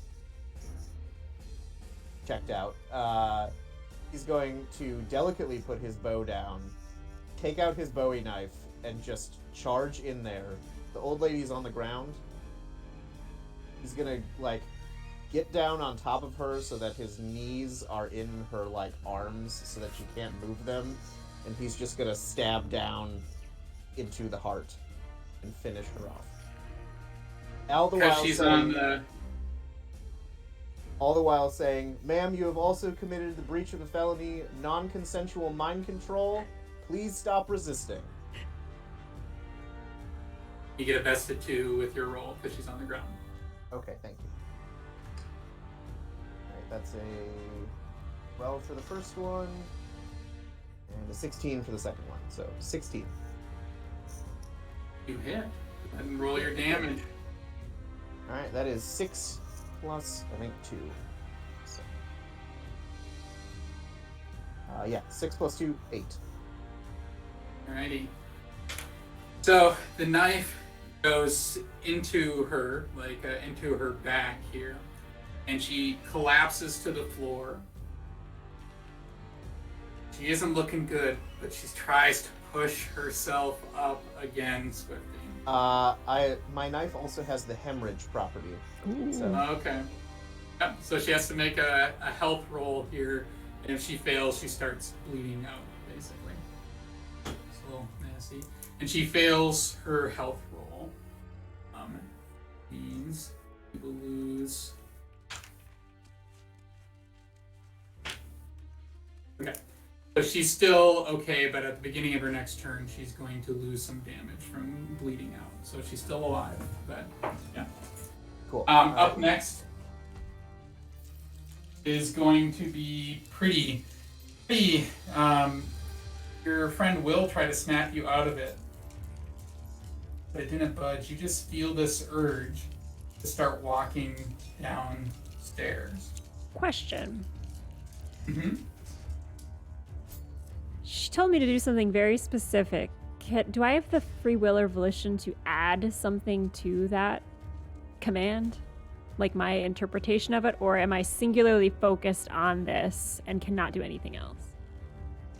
You have to use, well, at the very least, you have to use your action to do this. So if there is something else you can do besides your action, you're welcome to do it. Well, I will tell you what Pretty would like to do if he has any volition still. Okay. And you can tell me if this is making sense in the thrall that I'm in. His intention, kind of in his mind, this is what he's picturing. He feels the urge to go downstairs. He would like to take her with him, if possible. Oh, yeah. That's Can I do that? Okay. Yep. So you see Pretty, like, very rigidly, like, all of his muscles, like, they're kind of like flexing, like alternating flexing, like the biceps are doing like a little show for you all. And he follows this command, but in doing so, again, picks her up and kind of like just squeezes her to him as hard as he can as he's walking with her, and she's bleeding from the condition that's on her. His intention is to go downstairs, and his intention is not to take the stairs, it's to jump down the stairs. Oh my god. Yeah, go for it. So you describe how it happens. Do I have to roll anything? No, you can just do it. Just tell me how it happens here. Pretty holding this vampire, like gets to the top of the stairs and kind of in the thrall, like right next to her ear says, "You told me to do it, and I'm trying to be a good listener." And then he jumps down off the balcony towards the floor below. Okay. So, Pretty, you're going to take some damage from falling. But the vampire is going to break your fall. So. You only take 4 damage from falling. And as you fall, you collapse onto Mrs. Jefferson. And beneath you, you hear her bones crunch in a final sigh of breath. Leave her. She appears to be dead. Again, officially. Pretty rolls off of her. Now he's on his back, covered in blood, looking up at the broken balcony that he pushed through, and he just yells, "I don't know if I followed the manual, but it feels okay." I will limp down the stairs as quickly as I can. In any of my books, do I know if vampires need to be beheaded or anything? Is that a thing? From the bedroom, you hear Swifty call out, "The manual calls for decaffeination. Sorry, decapitation." I don't see any coffee. No, I will. I will pat Pretty's shoulder on my way and say, "You did a great job. That was 10 out of 10. It was amazing." And I will decapitate her with my sword cane.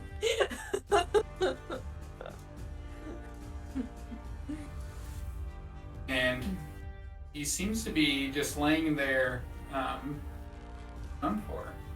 Truck and Swifty, you are still upstairs. And from your vantage point, you're able to look into the room where the vampire started off and see into that armoire where there seems to be like a small, cramped, almost like hallway space leading off the armoire. Swifty will give Trook the eyebrow and then head in. And Trook will follow him because he knows it's by the manual. And just go back to Will and Pretty. Is there anything else that you'd like to do down here? No, just dust ourselves off. Head back upstairs. Flick my sword back together and head back upstairs. I guess Pretty would just kind of shake his head to clear it, and say to Will, you know, it's, usually I only have about one thought in my head anyway, so that was pretty easy for me, you know, to just focus. Honestly, I ain't never seen something so glorious in all my field days, so good on ya. You make a great addition to the team. Thank you, Will. I appreciate it. I really do look up to you, and it means a lot you saying so, and, well, I hope Swifty and Trook, think so too. They're mighty fine fighters, and, well, this has been a great day, he says, standing in a pile of vampire blood. It surely has. Let's head up. You peek your head around the corner, and in this dark, cramped room, with a long hallway yet no more than 5 feet wide, there's a small wooden chair sitting at the foot of what appears to be a bed. And you light your lantern and hold it up. There's a folded piece of paper resting upon the bed and a little wine cask beneath the leg of the stairs. The bed is quite small. It has a canopy with this rose-colored valance over it, and it's difficult to see inside beyond the foot of the bed where that note is, but someone appears to be lying on the bed. Swifty takes a deep, deep sigh. And even though he knows that reading is Will's job, he's going to pick up that note, trying to not look at the figure on the bed. Hold it up by your lantern light. And it says, again, in this in similar script to the letter that you all had found, it says, reanimation is, it has a variety of instructions for reanimation, quote unquote. They describe letting one's own blood into the eyes of a recently deceased corpse, and they make recommendations such as moving the corpse into a sunless room while it reanimates over a few hours. It also indicates that reanimation is not always successful. It says reanimation is most successful within the first 15 minutes of death. I've heard of successes after a few hours and even a few days. I have never heard of a success after 15 years. However, you now have world enough in time to discover your solution. It's signed LDL. I'm going to assume that there's a skeleton on the bed. Like, Swifty finishes reading it and just, like, lowers the paper, squinting at the bed, and draws a curtain aside. And you pull aside that rose-colored valance, and even though you expected it, you have to make a resolve roll. Okay. That's a 9. Under 12. So you lose no duress here, lose no resolve. Lying on the bed is the corpse of a man rotting beneath what is left of a funereal suit. The corpse looks at you with almost not like actively, but its eyes are looking at you with almost a profound and fleshless grin, with what appears to be blood dripping from its eyes and down its face. It barely has any hair left, but several tufts of red hair and white spread out against the pillow behind its head. Its arms are splayed across its body, as if in the attitude of an embrace. Well, the manual says, don't leave any stray threads. So Swifty's gonna take his lantern, smash it, and throw it on the bed. And then we're getting out of here before this house burns down around us. So, I think this is where we can call the game, but I'd like to just hear a little bit about what happens afterwards. So, it is now dark, and as the four of you flee the Jefferson Manor, it quickly bursts into flames behind you. How, we'll start with Will, who had to say, and others can contribute as well. Others can say, how did the townsfolk react when you made it down the hill and back to town late at night here? First, I'd just like to note that as Swifty is like, okay, we have to go, it's gonna burn down. Will is like, there's so many books in here, what are you doing? But you usher me out anyway. I imagine the giant fire on the horizon as we walk down the road, and I'm just gonna put a guess out there that Trook gets the horse. Is that accurate? You rescue the horse from the fire? Good. So the four of us leading this beautiful horse. Sorry, this big beautiful horse. And there is just chaos.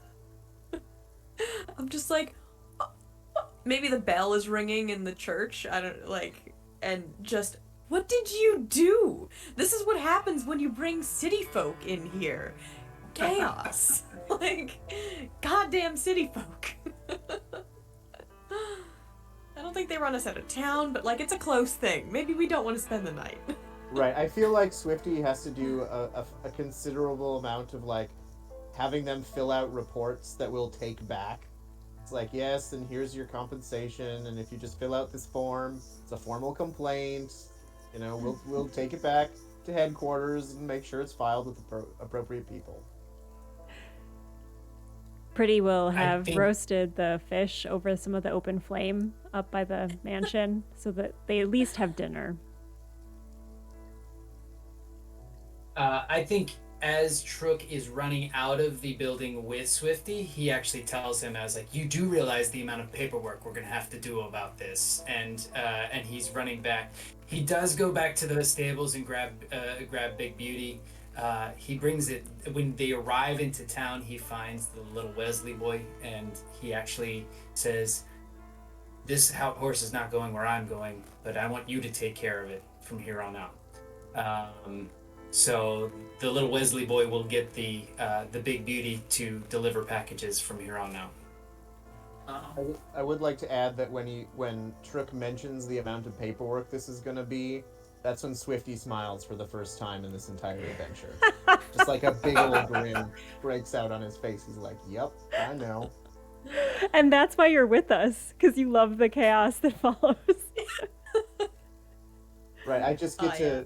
This is gonna take a week of me filling out paperwork when I get home, and I'm gonna count that as a vacation. You know? Second question. We'll start with Truck, but again, everyone can jump in here. Sheriff Sartoris is her last name, sees the flames and comes out and asks you what is happening. Did you find out what happened to Mrs. Jefferson? How do you explain it?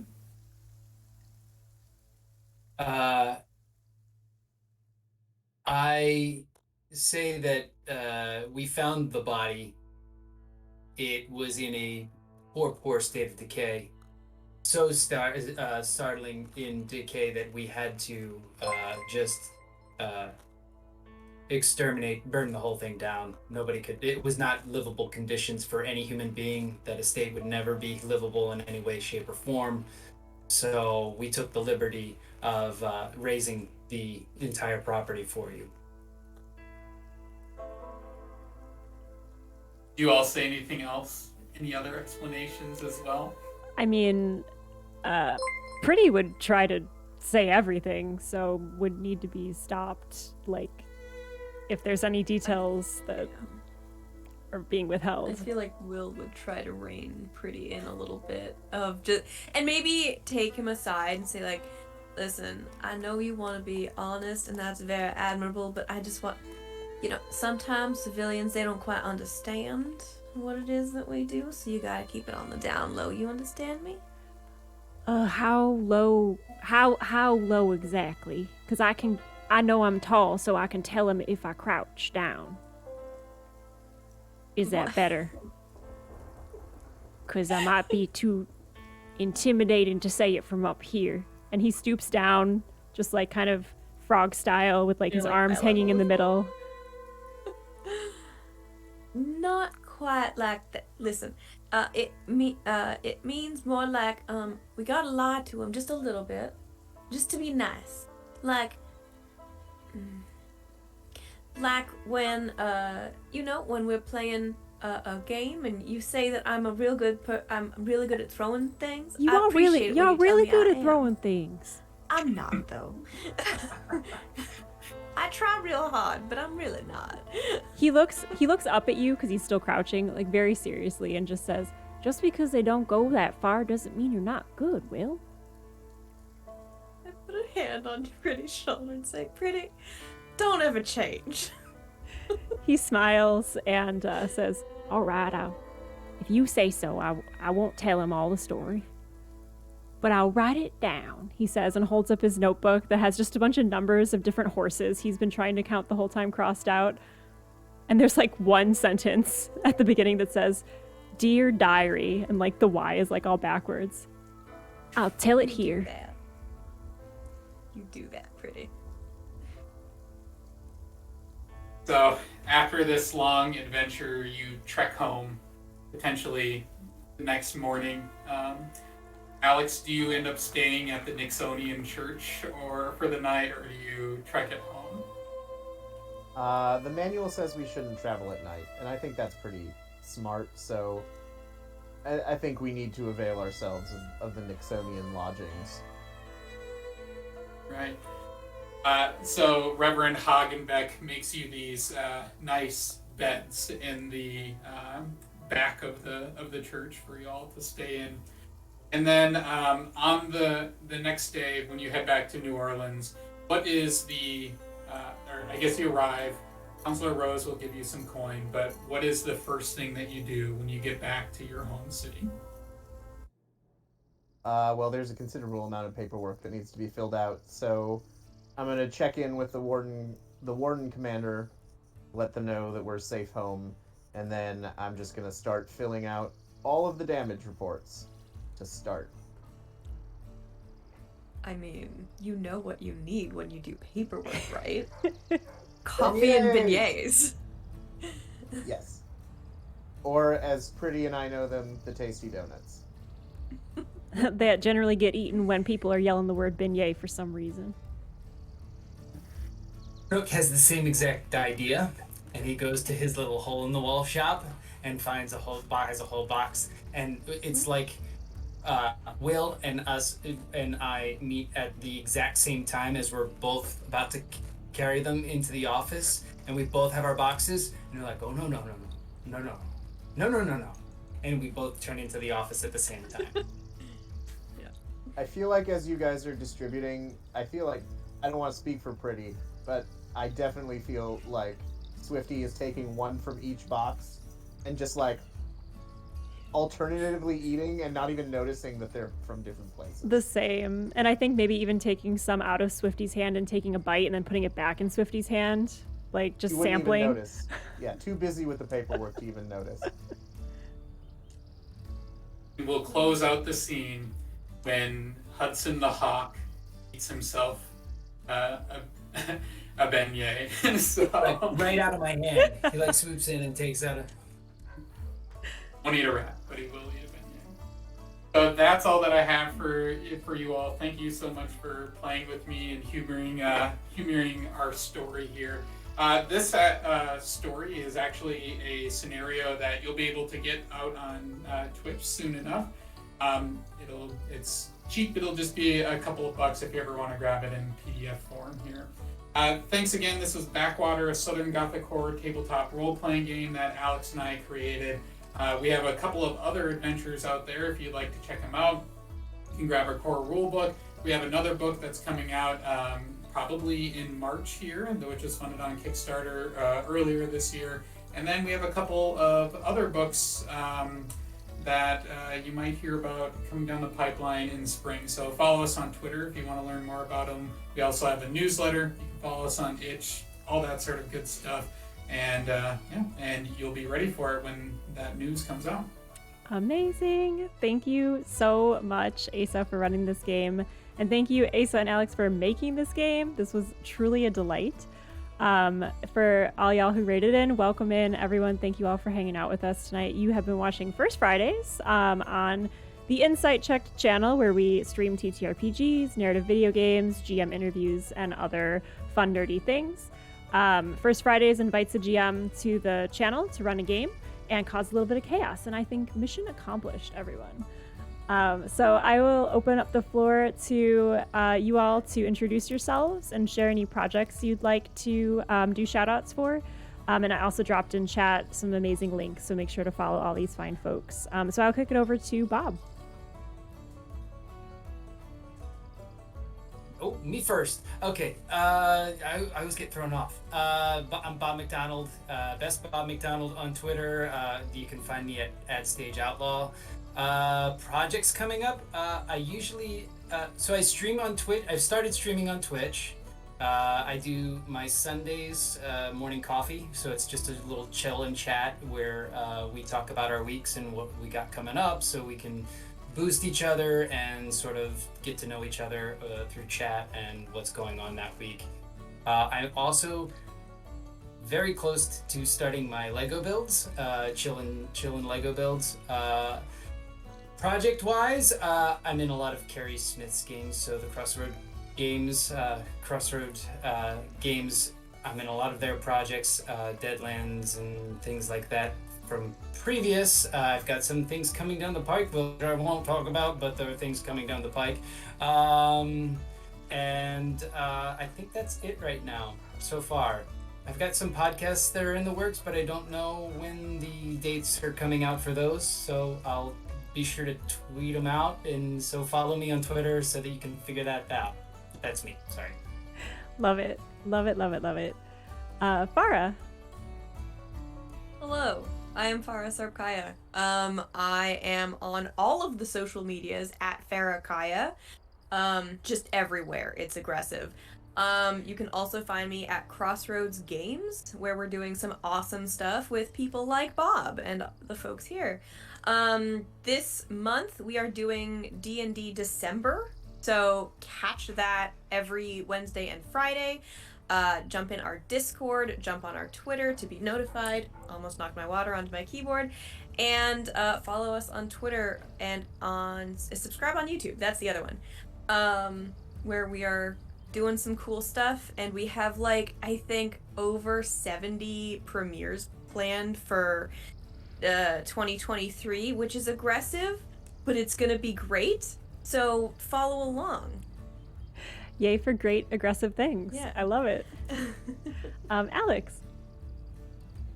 Hey, I'm Alex Johnson. I helped write Backwater and Backroads, and you can find me on Twitter at MightiestFinn.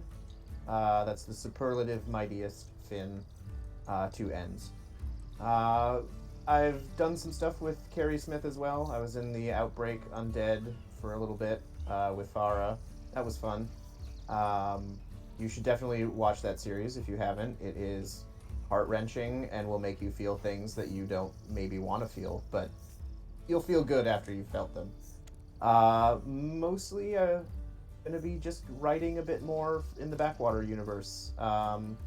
Got some streams and APs coming up, but most of those are, I think, redacted projects that we can't talk about yet. So, follow me and I will tell you about those things as they pop up. And watch out for Backroads coming out in March, and a potential Kickstarter, I think, shortly thereafter for our next project. Amazing. And Asa, do you feel like you did a good run-up for your projects? If not, the floor is yours. Yeah, I'll just say you can follow us on Twitter at Backwater TTRPG. And I think that covers up most of the projects, although we are also in the middle of a story with Percentile Vice as well. We've wrapped up 2 episodes. We'll probably have 1 more episode in the near future here. Not this next Tuesday, but probably the Tuesday after that. So if anybody wants to catch us there, we'll be finishing up that story. Amazing. And looks like they're repping in chat, so just gave them a shout out. Thanks for hanging out. Yeah, I'm Allison, or Insight Checked. You're watching my channel. If you haven't followed yet, please follow. Would love for you all to stay connected with us. And yeah, basically, if it's TTRPG or nerdy related, you'll find it here. And we try to have a welcoming and fun community. And I am so honored to always get the opportunity to play different games with different folks, and have just like different chaotic adventures happen on the monthly. So thank you all for taking your time to hang out with us this Friday, for bringing your creative energy and your collaboration and your chaos, because those are the best things in my life. So appreciate you all being here, and I think we should find someone to raid. So let's take a look at the old raiding menu here. Maybe we can go see someone playing Vampire the Masquerade. I feel like that's very appropriate. Yes, please. So we're going to raid out into them, so stick around for that raid. But yeah, have a great night all. Oh, am I doing something? What am I doing? I should be pitching my own stuff. I play video games on Thursdays. I'm going to be starting a new game called... I don't remember what it's called, but it's a medieval murder mystery game. It just came out, Pentiment. So I don't know what that is, but it'll be fun.